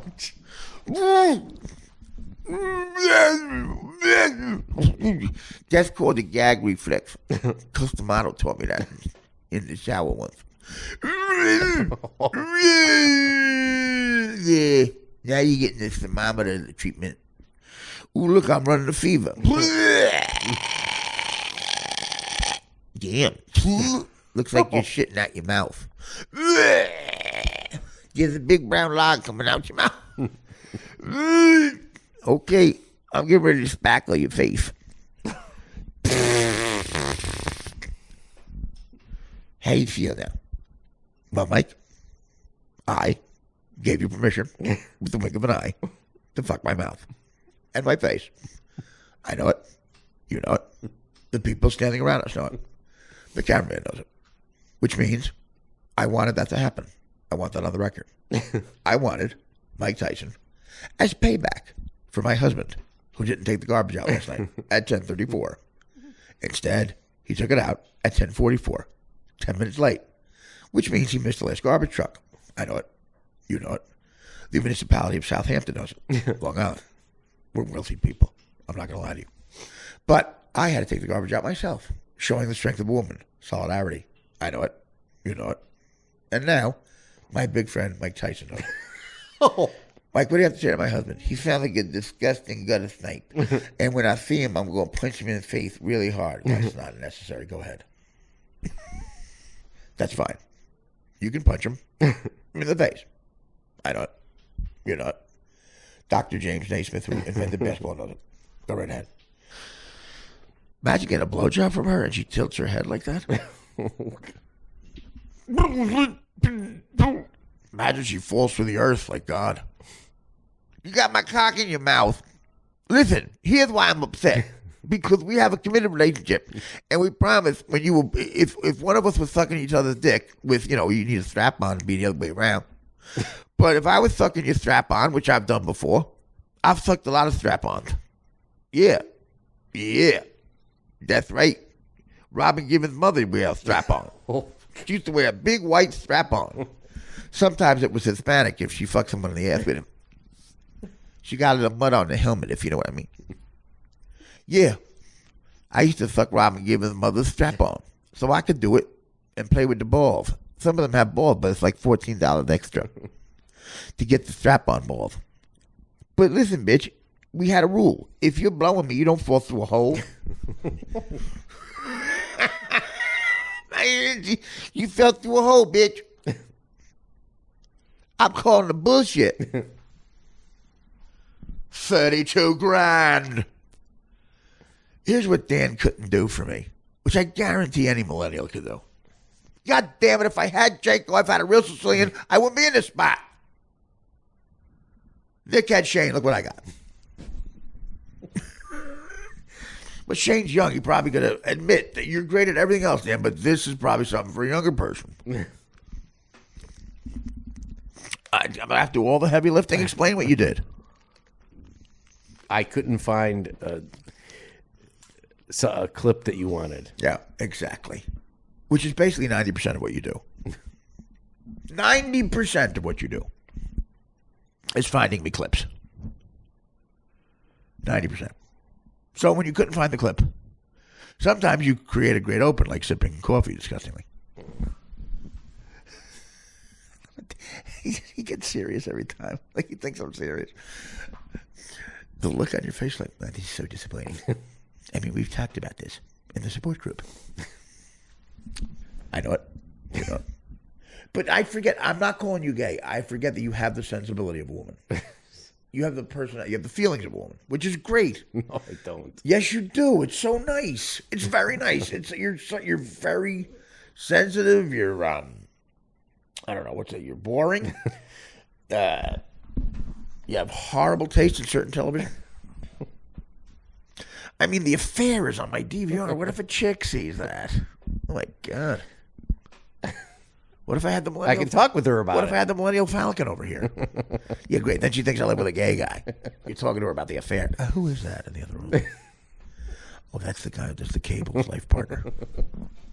Really? Well, life's great, isn't it? I can talk to her about spots in Montauk. Yeah, right, exactly. That's where it takes lay place. Cable.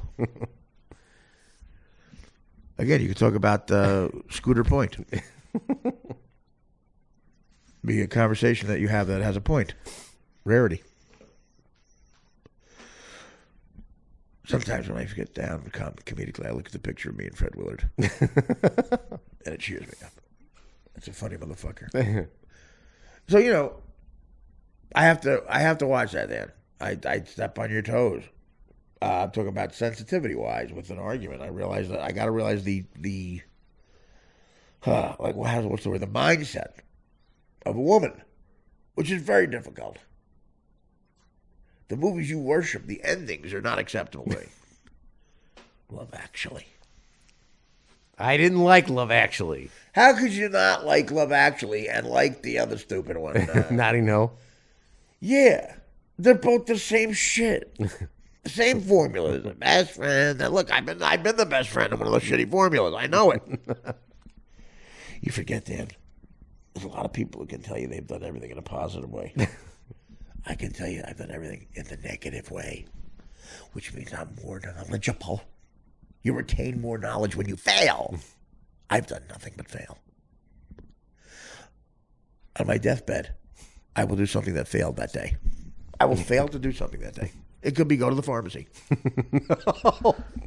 On your bike? Yeah, whatever it is. Yeah, like Prince. The guy from the Raspberry Beret video was on a bicycle outside a CVS or a Walgreens. Yeah, Walgreens. Let's go crazy. The guy who used to fuck Apollonia. What was the other one he gave a name to? He used to give bitches names. That's when Mary Jo, or that's when Mary Jo Zarnick became Vanity. Prince would take the woman to his dungeon, his sex dungeon, outside of Minnesota, outside of the outskirts of the Twin Cities, St. Paul and Minneapolis. And he would take them for a meal on the east side of the mansion, while something nefarious and very dark was going on the other side, in the bedroom of the icon. Men, real men, former CIA government men, G-men, were creating a hellhole, laying chloroform around, trapping the woman as if she was King Kong in the Jack Black version. Chloroform, netting, copies of Notting Hill, everything that would attract a woman's attention. when they finally did get the beast under control, Dan Filato said this. Kidney distributor. Where's my millennial matchmaker? Dan Filato's nickname for his wife's pussy. I mean, I'm sorry. No, it wasn't. Rosebud. Mr. Gitties. That's how the day started. Yesterday, Sunday. Before our last podcast. Dan had the great idea. Well, let's watch. Oh, no. Richard Roper called, who's become a friend. Great guy, Richard. Had trivia for me because he knew I'm into this. 15 years from Friday. 75. Which was May 1st. Oh, 75. That's right, 75. 75. Picture, imagine, I wouldn't have to do this if Dan had done his job, so we were recording this on the right day. So it's Friday. Or Saturday. It was 75 years ago, basically, today. What opened? Something opened. 75 years ago. Dan? Should we take phone calls? Citizen Kane. It's a film I love. And we talk about it quite often. Mr. Gitties! Orson Welles' masterpiece that he made at 25 years old. Tough to live up to that. And he did a lot of very good films after that, either as an actor or as a director. Touch of Evil was the one I was thinking of, by the way. Mm-hmm. Well, he plays a really flawed person in that. Like, it's a real edgy thing, especially for that time. And they recognized what true art was. They enjoyed it for several reasons, but honesty was what brutally hit you over the head back then. And that's what Orson Welles was great at. Being honest, telling the people what people are, which are flawed, disgusting gutter snipes. People are disgusting. And Welles figured that out early. And that's why I love the picture. So I celebrate it because I too am flawed. And I deal with neophytes like Dan. I tolerate people. I love Dan, but I tolerate him. He thinks it's the other way around. Just because I have a generous heart. I know it. You know it. The people of Hewlett-Packard know it. And that got me thinking about Citizen Kane. As you can see, I like to wax poetic about it. And I said, let's do a special podcast about Citizen Kane. I'm Charles Foster Kane. Perfect impression. I'll buy the Chicago mercantile market. The Chicago mercantile business. For henceforth $52 million. And sell it for $3 billion. 4 years later. And then fund every loser in my fucking family. Dan says to me, Jake, I'll get Mankiewicz on the phone. Dan knows the nephew of the guy who wrote it. Right? Is that the actor? Mankiewicz. Mm-hmm. Well, Ben Mankiewicz is the guy you know. Right. But this was Sunday morning. I said, well, let's try. Doesn't matter. No, not let's try. You said, we're going to do it. I'm Charles Foster Kane. So Dan leaves, and I never see him again. We're supposed to do the special Citizen Kane podcast. Bye. Nothing. Dan, would you like to explain yourself? I didn't. I came back. I said I'd be back by around 4:30. I was back by 4:30. And what happened? I couldn't get a hold of Richard. Was in a poker tournament, and Ben did not return my call. Does anyone believe either one of this story? Why did Ben return your call? What's up his ass? I don't. You know what? He goes on a lot of these cruises for Turner Classic Movies. Read between the lines. What did he do on the cruises? They show old movies to people about. Yes. Oh my God! Yes. Oh my God! Oh, I hope God lets people get. I'm telling you right now, Dan. The hardest I've ever laughed is the image of Carly Fiorina singing that song and then falling through the earth like she did the next day. The fucking fall came a day late. She'd have won the election. If they could have somehow made that happen, they'd have won the election. Do you realize they would have won the election? We have an hour to kill. You want to play that song? I'm hinting at it over here. I know two girls that I just adore. I'm so happy. Wait, stop I it. can. That should be the theme song. Get Whitney Cummings on the phone. Two Broke Girls. That should be Two Broke Girls theme song. That's great. They already got syndication. They couldn't fuck it up. Could you imagine those two girls running around going, and you see this? You hear this? I know two girls that I just adore. I'm a waitress. I'm so happy I can see them more. We're broke. 'Cause we All no travel time. on the bus all day. Yeah, We that doesn't get make any to sense. play. We get to play. I won't How bore about you this? with it. How about this? She couldn't figure out another word that rhymed with play. She repeated play three lines deep. She can't fucking think of something that rhymes with play, you dumb whore. It was only a week ago. Listen, Carly. If I take my dick out of your mouth, I'm going back to the bit right now where Mike Tyson is fucking Carly Fiorina's face. That was about 28 minutes deep. Listen, if I take my dick out of your mouth, Carly, you're not going to sing that fucking song. Nod your head the right way. Up and down. You're not going to sing that song, right? Okay, I'm going to go ahead and take my dick out your mouth. I know two. I hope they go on The View or the Talk. What's that dumb show? The Chat. Oh, my God. Of course, Dan knows it. I did a little gay bait right there. Dan knew it. The Chat. Oh, damn, you got me again. The Chat. How did you know that? Oh, who's on the Chat? And don't try to back out. I know you know exactly who's on the Chat, and I demand you tell me who's on the Chat. Who's on it? You know, at least one person. Don't pretend, Dan. The cat's out of the bag. Name the people on the Chat.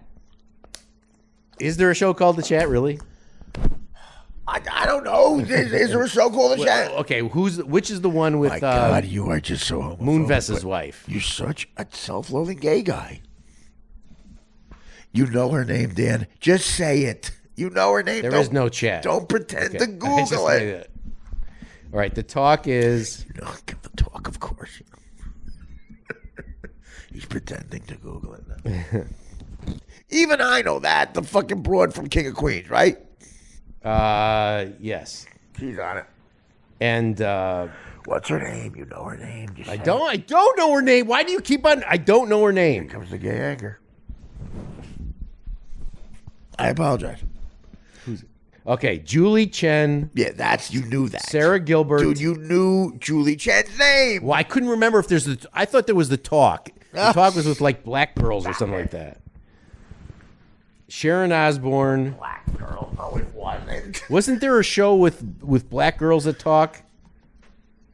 Yeah, Gone with the Wind. Miss McGowan. Miss God, you do this, baby. I tell you, Miss God, you gonna be fat. You trouble like a spider. You get fat enough with those people, Miss Charlotte. And they're gonna come according. They're gonna come according. You're gonna be fat enough, otherwise, old mammy gonna get in trouble. I'm not gonna laugh. I won't laugh. I won't. Spoil little cunt.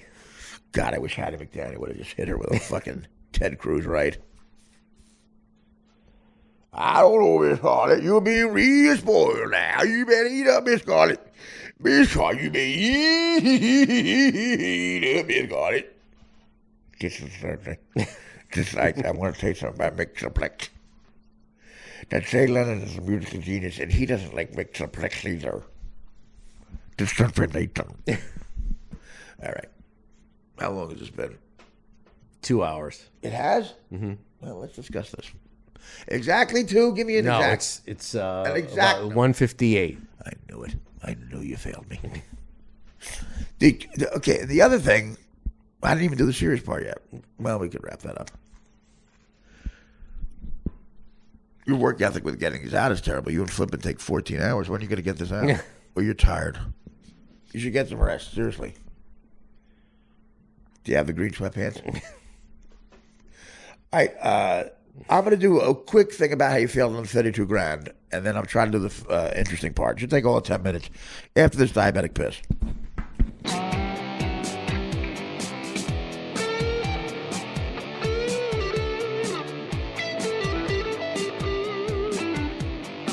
And we're back. I'm going to bring the room down a little bit. No, so I wanted to, if you guys remember, I used to do a bit where one day I was watching VH1, was on the Stern Show, 2007-ish. And there's a show called The Fabulous Life on VH1, and a wannabe Robin Leach. Leach is Australian or English? He's English, right? I think Robin Leach. You realize was I'm asking you these questions? Yes, right? I think he was. I'm not sure. Yeah. Okay. Well, anyway, the poor man's Robin Leach does The Fabulous Life. He's a younger guy trying to be hipper, like Ryan Seacrest with an Australian accent. It's definitely Australian, I think, this guy. He's like, this is the guy who goes, and when Brad and Angelina get a sweater for their kittens, these aren't ordinary regular people sweaters. They're cashmere imported from Morocco. The trip itself for the tickets on the plane cost 18 grand. Well, that's an Australian accent. Yeah, no kidding. That's what I just said. That's what I just said. And I'm insanely talented. I'm terrible with accents. I used to do Indian guys that would just turn into a guy from Newark. There's a show I can handle it for a sketch. I can't sustain it. I think I've told the story. The first movie I ever booked was the summer between Mad TV and the first and second seasons of Mad TV. I was hot. I was on a roll. First movie audition I got. First TV audition I got for a network show was Mad TV, and I booked it. This was the first movie audition. I just had, I had that touch for a little while, and I don't know. I enjoy my work. Well, I used to. I enjoy it now. It's great. I can make some staff changes. Not Dan. Other staff. And, I booked this show where I have a Russian accent in the movie. And we start shooting the movie out of order like you do. And I have a lot of energy. And I'm doing, as good a Russian accent as I can. Like, hey, babushka. It's at least like that. I get lazy it's a 3-week shoot that I have. By the beginning of the second week, I'm so lazy. I just start talking like me. In the middle of the movie. The character starts to sound like a guy from Newark. And no one corrects me. No one changes. I just keep doing it. So if you go see the movie, like literally seconds apart, I change my entire background. I go like, well, literally, I have to go to the bar, babushka. And I turn around and start talking to somebody else, which is a long, it could take a lot of time in between shots. But on movie screens, it looks like it's a second went by. So I go, let me ask this person right behind me, babushka. Hey, you got a light? I gotta go to the bathroom. That's the laziness. And I have a 2-week growth on my beard in 1 second.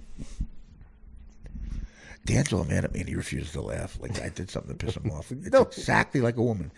The exact feelings. You're ignoring me. I'm not ignoring. But you're producing the show. You can't do that. You can't do it when I'm telling the story. You have to be a little professional. Is it because I accused you of the Uber thing? No. I mean, guys, what would you think? Every once in a while, well, it happens quite often. Because Dan has my credit card. He uses the Uber on my credit card. I do not. And I get an Uber alert. This is what he didn't bank on. My crack financial team, headed up by Fran Gallagher, financial planner. I'll say that again. Headed up by my crack financial guy, Fran Gallagher, CSPN.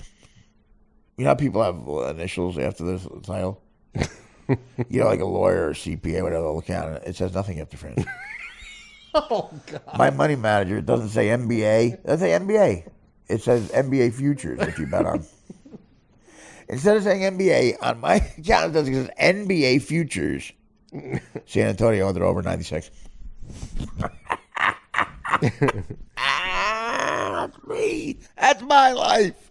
That's me. That's Artie Chaos. Nothing's easy. Nothing. Because I make it hard.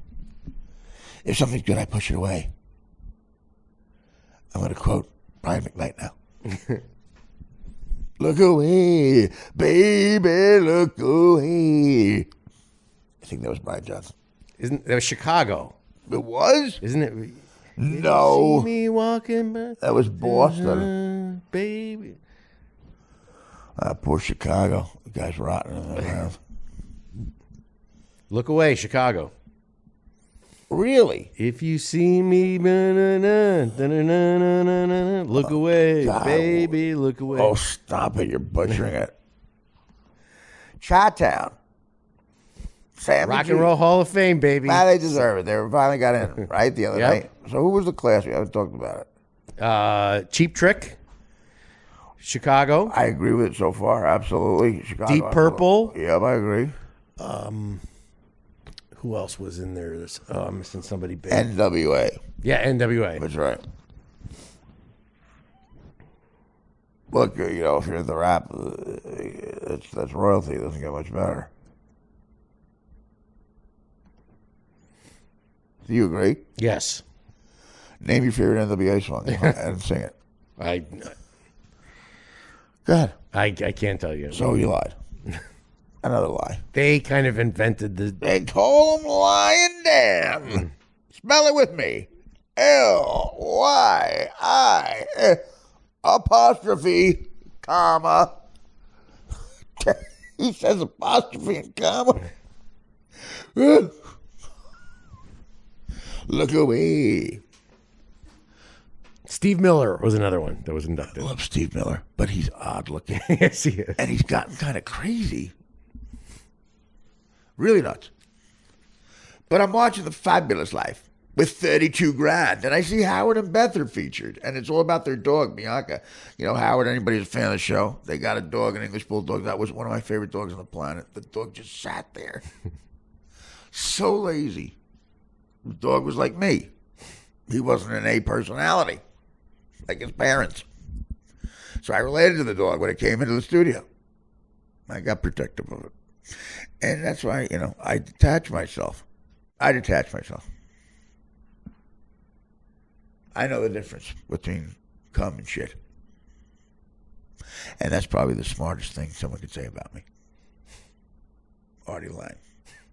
Knew the difference between cum and shit. Especially the smell. But I would get a lot of laughs out of Howard, who, love this bit, and the fans do. Dan doesn't seem to care. He lost all interest. But I would goof on this guy, and the only reason I didn't do it for like 14 straight hours is because Howard would stop me. But he would do stuff like, when the cast of The Big Bang Theory's dogs want to get pampered, they don't go to any ordinary pampering doggy shop. No, the Shar-Pei of Jim Parsons goes to a special place in Southampton where a shampoo for a doggy costs a cool 82 grand. And why, would you say, would a doggy shampoo cost 82 grand? Good question. Because you're a regular gutter snipe who knows nothing. You're a regular disgusting person who probably smells like the persona of Stern Fan Nation. You smell like dried up provolone with sulfur, while Jim Parsons and the rest of the cast of The Big Bang Theory go to Chuck Lorre's house, the executive producer. His Shar-Pei has a sweater that he wears when the Santa Ana winds are blowing and it gets below 62 degrees. That's right, people. That's when the Shar-Pei that cost Chuck Lorre a cool 48 grand on the open market doesn't take regular Salon Selectives level 6. No, he's got to get special African and Pakistani oils put in a special shampoo that they run through Dan Filato's arm hair to test it.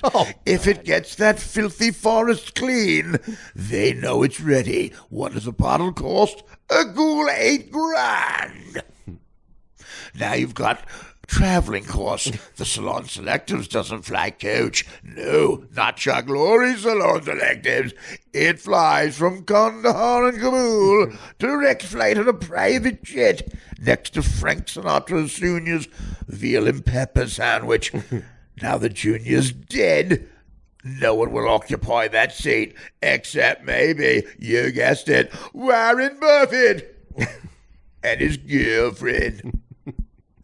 Calvin Klein was dating a filthy gutter type, a 21-year-old male porn star who looked like a young Heather Locklear from behind. This guy might have been white trash from Iowa, but he had high city hopes and wonderful taste. That's right, he wanted Tom Ford Jews, Steve Madden, and the fat guy Kardashian socks, and he wanted all of them. What does a fat guy Kardashian sock cost? Well, made custom for you and your doggy's face, 38 grand. That's right, ladies and gents, 38 grand. Sometimes what the Kardashian guy and some of the young people in Hollywood, like my ambulalic 12-year-old daughter, who, that's right, has special Chuck Lorre money set aside in the Cayman Islands. She somehow spends every morning for breakfast at the Peninsula Hotel 8 grand while she checks her Snapchat and Instagrams. Recently, this disgusting gutter snipe, who's biombiolic and one of the high-tech guys in Apple, one of her people, one of her husband's people, he found out that Tim Cook's sperm is known as applesauce. He blackmailed the CEO for 42 grand and got a special table at the Peninsula Hotel. That's right. And he got married. He got married. Chuck Lorre, 82 grand. That's all it sounds like after a while. Celebrities' names and then something grand. That's right, Charlie Sheen, vagina, 48 grand. Sometimes Kendall Jenner likes to wrap up her Shar-Pei doggy's disgusting, filthy, overpriced sweater that cost her 48 grand. She likes to put it on the doggy on a trip to New York where she shops for fur while her uncle buys up yen from the Japanese market, corners it, and kicks poor people out of their housing so Kendall can have a special place for her salon to keep her hair long, flowing, and dark. Sometimes, as a goof on a cold February night, Kendall will take the dog sweater and show it to a 7-year-old black homeless child shivering to death while the child slowly dies. She shows him a sweater that cost enough to feed him and his fucking brothers and sisters and keep them warm with winter coats for the next 72 years. The kid died that night as Kendall laughed in the back of a limousine, knowing that her filthy dog was warm from the Santa Ana winds, and a human being perished because she wouldn't give it the sweater, or at least sell it and buy a couple of windbreakers. What an annoying cunt. Though you're saying, why are you telling about this is a money show? Well, here it is. That night, they spent, that's Kendall Jenner and her boyfriend, some disgusting pig who plays in a techno band. That's right, he has a computer, a laptop, and he plays techno music. He's a big star. Not DJ Tiesto, but he knows how to throw a fiesto, if you know what I mean. Anyway, that night, they spent on just shrimp cocktails, just the two of them, 31 grand.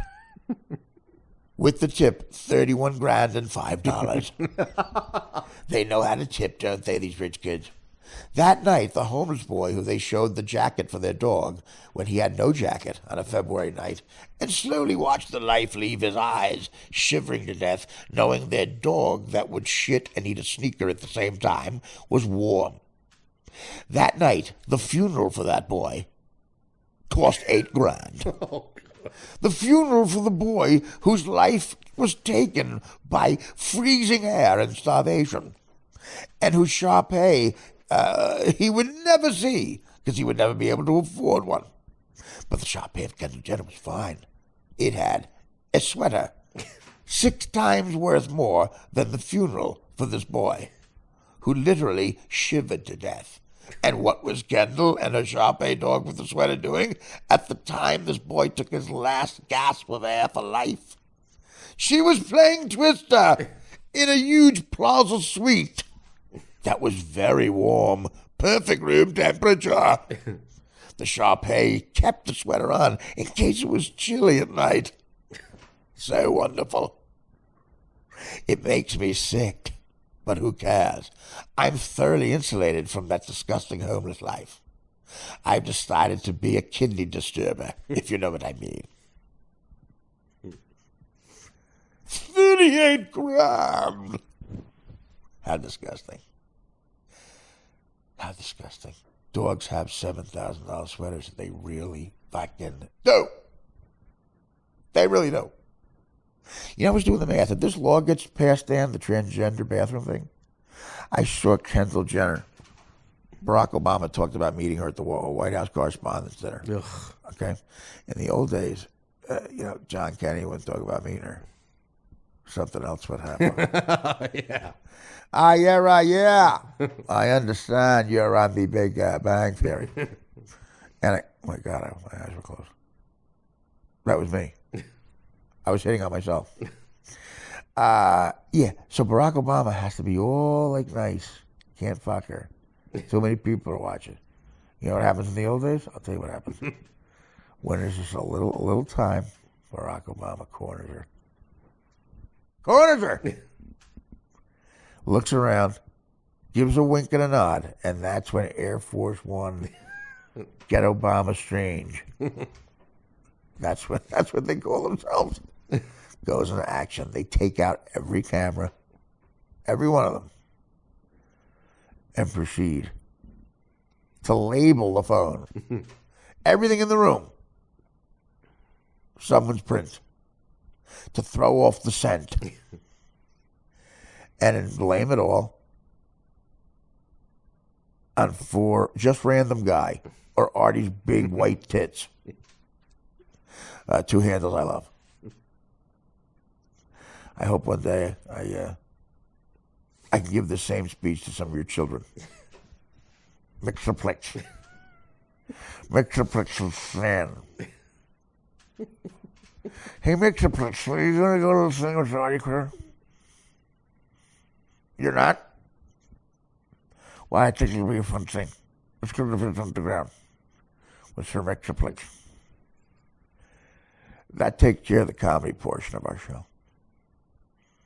Kendall Jenner, if that transgender law passes, could be in a bathroom with her father, her mother, her stepfather, her stepmother, her sister, her stepsister, her stepfather, her stepmother, her father, and her mother, and be in there with three people.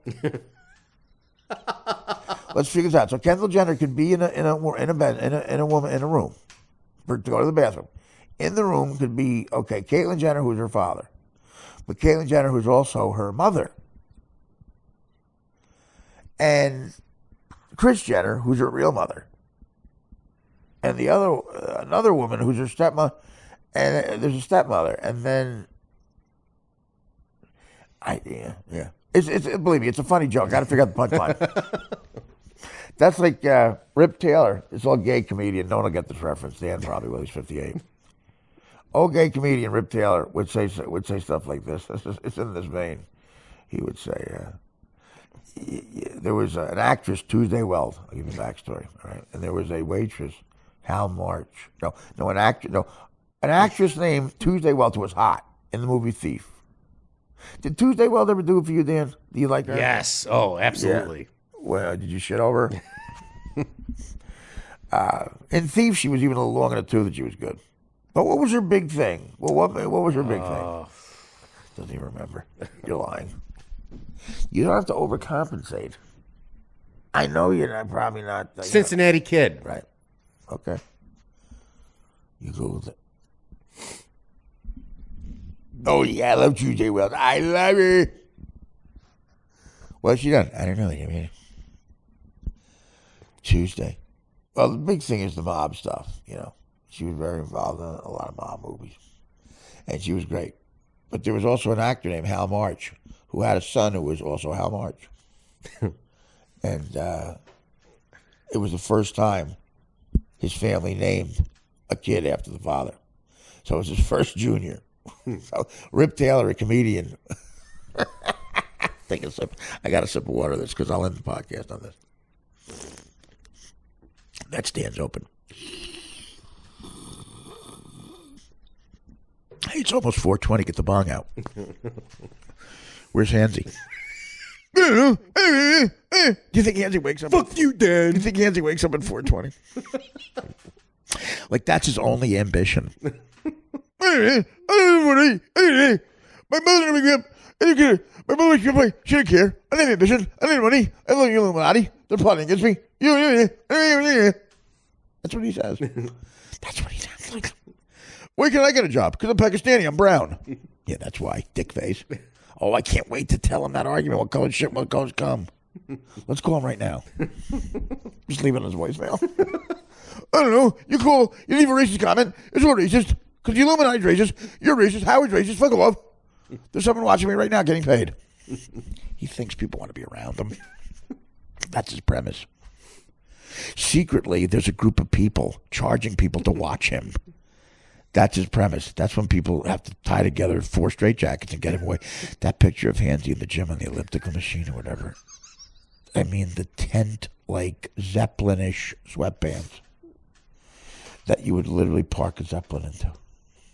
You ever see them capture a Zeppelin like that? Yes. Like a big fucking butterfly. That's what happened. Okay. Okay, Rip Taylor would say this. Do you realize if Tuesday Weld married Hal March's son, she'd be Tuesday, March the 2nd? That used to make my mother laugh like that. Do you realize that would be a match game with Gene Rayburn? Like he would crowbar it in. It would make no sense. He would go, okay, Rip Taylor, you are on a desert island. And Raquel Welch just said, oh my God, if you pull my hair, we'll be out of here. Yeah, do you realize, that's great, but if you realize, if Tuesday Weld married Hal March's son, she'd be Tuesday, March the 2nd. Holy cow. And then, hold up a cow with a hole in it. Rip Taylor. All right, I'm going to bring the room down a little bit. I got a call. I got a text, actually, from Amy Schumer. You might not know it from hearing this show because I bust chops, but I hope sometimes in my inflection, and this doesn't always come off with comedians. I hope you realize that sometimes when I talk about a celebrity, I hope it's clear that I'm friendly with them or maybe know them, and it's literally sort of, just breaking balls. That could get a little out of hand, but there's no meanness to it. But I understand sometimes, especially with a lady. And, I know a lot of tough women, but there's still women, and there's something to that. Call me sexist, whatever. I'm a little old-fashioned. And with lady comics, they do. But, like someone like Amy is so brilliant and tough, and she, you forget sometimes that if you break balls on the radio or whatever, it's not a guy. And we could sound like disgusting slobs, especially me. And it can get carried away. And that's the last thing I want. I goofed the other day when all the guys were here. Dave Attell was here, and we were sitting next to the kitchen table, and we were talking about roasting other comedians, because roasts are so huge now with everybody. And it started to rain a little bit, so we all go in my kitchen over here, and I got my notes out. And I'm showing them what I wrote about some people, including some stuff I wrote about Amy, and the fact that she had a bodyguard at the Comedy Zone. And again, it wasn't even pre-written stuff. It was more off the cuff. And if you bring a bodyguard to the Comedy Cellar, it might seem pretentious, which, by the way, I goofed on that. And I got misinformation, which is a sort of shame on me, because you got to realize the telephone game that goes on at the Comedy Cellar. It's ridiculous. I goofed on the fact that she had a bodyguard by that table, because that's what I heard. And the bodyguard doing his job, found out about it. And Amy watched it, I guess, or I was told maybe she listens to the podcast, which is nice. But again, I'm friendly with her, but I haven't seen her in a long time. And she was upset about it because, as she shared with me when we spoke, there's there's some real threats she's gotten on Twitter from a group of people and other groups of people that I've dealt with in the past over stuff I've said on the radio. And I know they're a real thing. And I know that for a fact because, security where I worked asked for a possible video stuff just to capture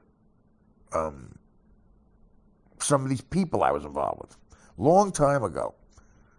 And a lot of people can relate. I'm being very honest with you.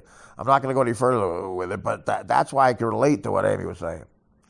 And these are dangerous people. And she got involved because she was being brave and did some political stuff. I won't be detailed about it. You probably know. But that's up to her. And she spoke out for a cause, which using her celebrity for something she thinks is important. And she got real threats from people who you should be afraid of. And again, the way people troll women, I wanted to get to this through the story Dan put in front of me. Oh my God. Some of the tweets out there are absolutely like reprehensible. And the worst thing is these people do it with no accountability, none at all. It would be terrible if, you saw their face and they, owned what they were saying. It would still be terrible. But the fact that they hide behind anonymity on Twitter makes them disgusting. Like if I knew my son was participating in this kind of shit and specifically trolling women, I'd disown him. I'd pack for him and make him leave the house. And if I knew I wasn't going to live that long and some blood work came back negative or positive, I would consider caving in the side of his fucking face with a bat. If he was being as mean with this vitriol, it's so, literally people who survive cancer, and the people tweeting at them, I hope you get cancer again. I mean, who says something like that? Especially to a woman. So, this is long-winded, but it wasn't all about one subject. I was sort of, trying to throw my 2 cents in there. So to my friend Amy, and she never asked me to do this, by the way. It's not like she's saying I demand this. She was very hurt and reminded me we were friends, and we had a very pleasant conversation, and I value her friendship a lot. I've known her many years, well before she got to be as unbelievably famous as she is now. And, doing a great job. And she's got problems that, I can relate to maybe a little bit of, because I had a fraction of the fame she had.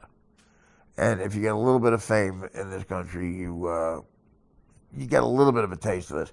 When you get to be A-list, which is what she currently is, I don't know what, you probably have issues you have to deal with I couldn't even imagine. And I explained that to her. And we had a really nice conversation. And she said, it's not necessary for you to say anything. I said, I want to, because I can hear the assholes now. I want to show some balls on my part and come across and risk, pricks on Twitter going, oh, you're saying this because you want something from her. I mean, come on. Don't be ridiculous. Listen, to play Bill Hader's fat brother in Trainwreck 2, I come back into his life. I was bloated from an allergy I had. I was big boned. I got the fat mother like in Dirty Work. I don't know. Or the fat father. Do I want that to happen? Maybe. Is it the reason I'm doing this? No. Is it partially the reason? Yes. I sound like Chris Cuomo now. I'm doing an interview with myself. Do you want to work at Hewlett Packard? Maybe. Did you lay off people? Of course. Are you hurt by that? Only you know that. Maybe I do too. Why? I'm Chris Cuomo. I've just answered the question. Let's move on. So I'm bubbly saying it, risking, ridicule from, Artie's black lung, which, by the way, matters. I don't care. I'm telling you ahead of time. I can hear you typing. You're beautiful. Who's kissing ass? I can hear it. I'm telling you ahead of time. I don't care. I got to move on.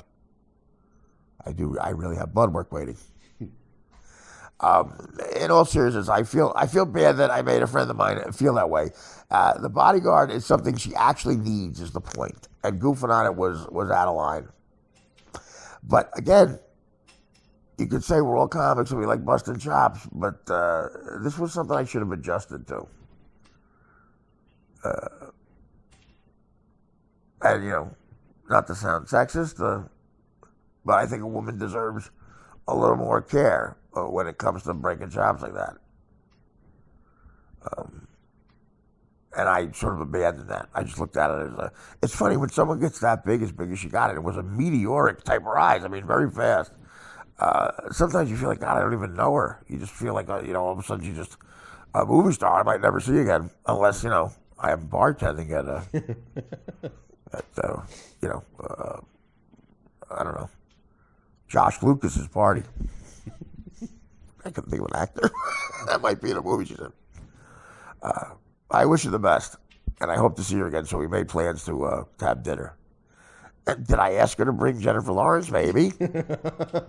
Amy is hooked up with somebody, and quite frankly, you know, Amy and my old girlfriend Adrian got along, and we did road gigs together with Attell. We had a blast.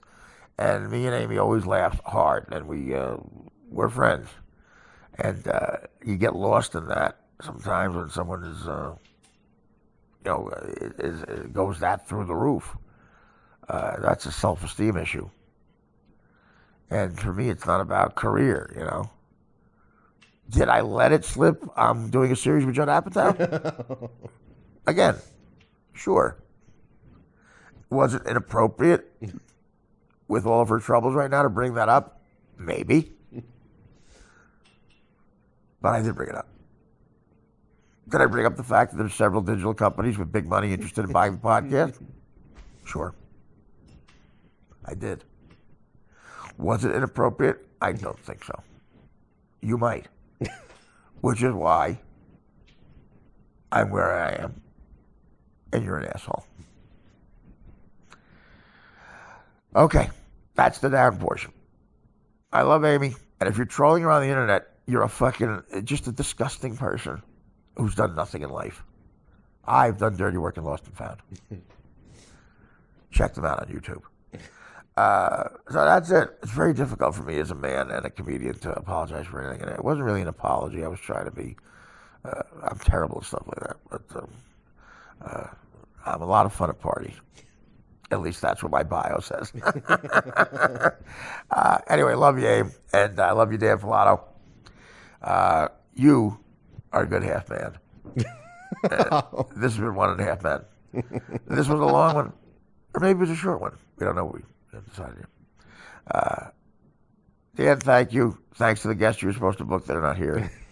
At 4 a.m.? Yeah. Who? At 4 a.m. we're going to have guests? It's called comedians, Dan.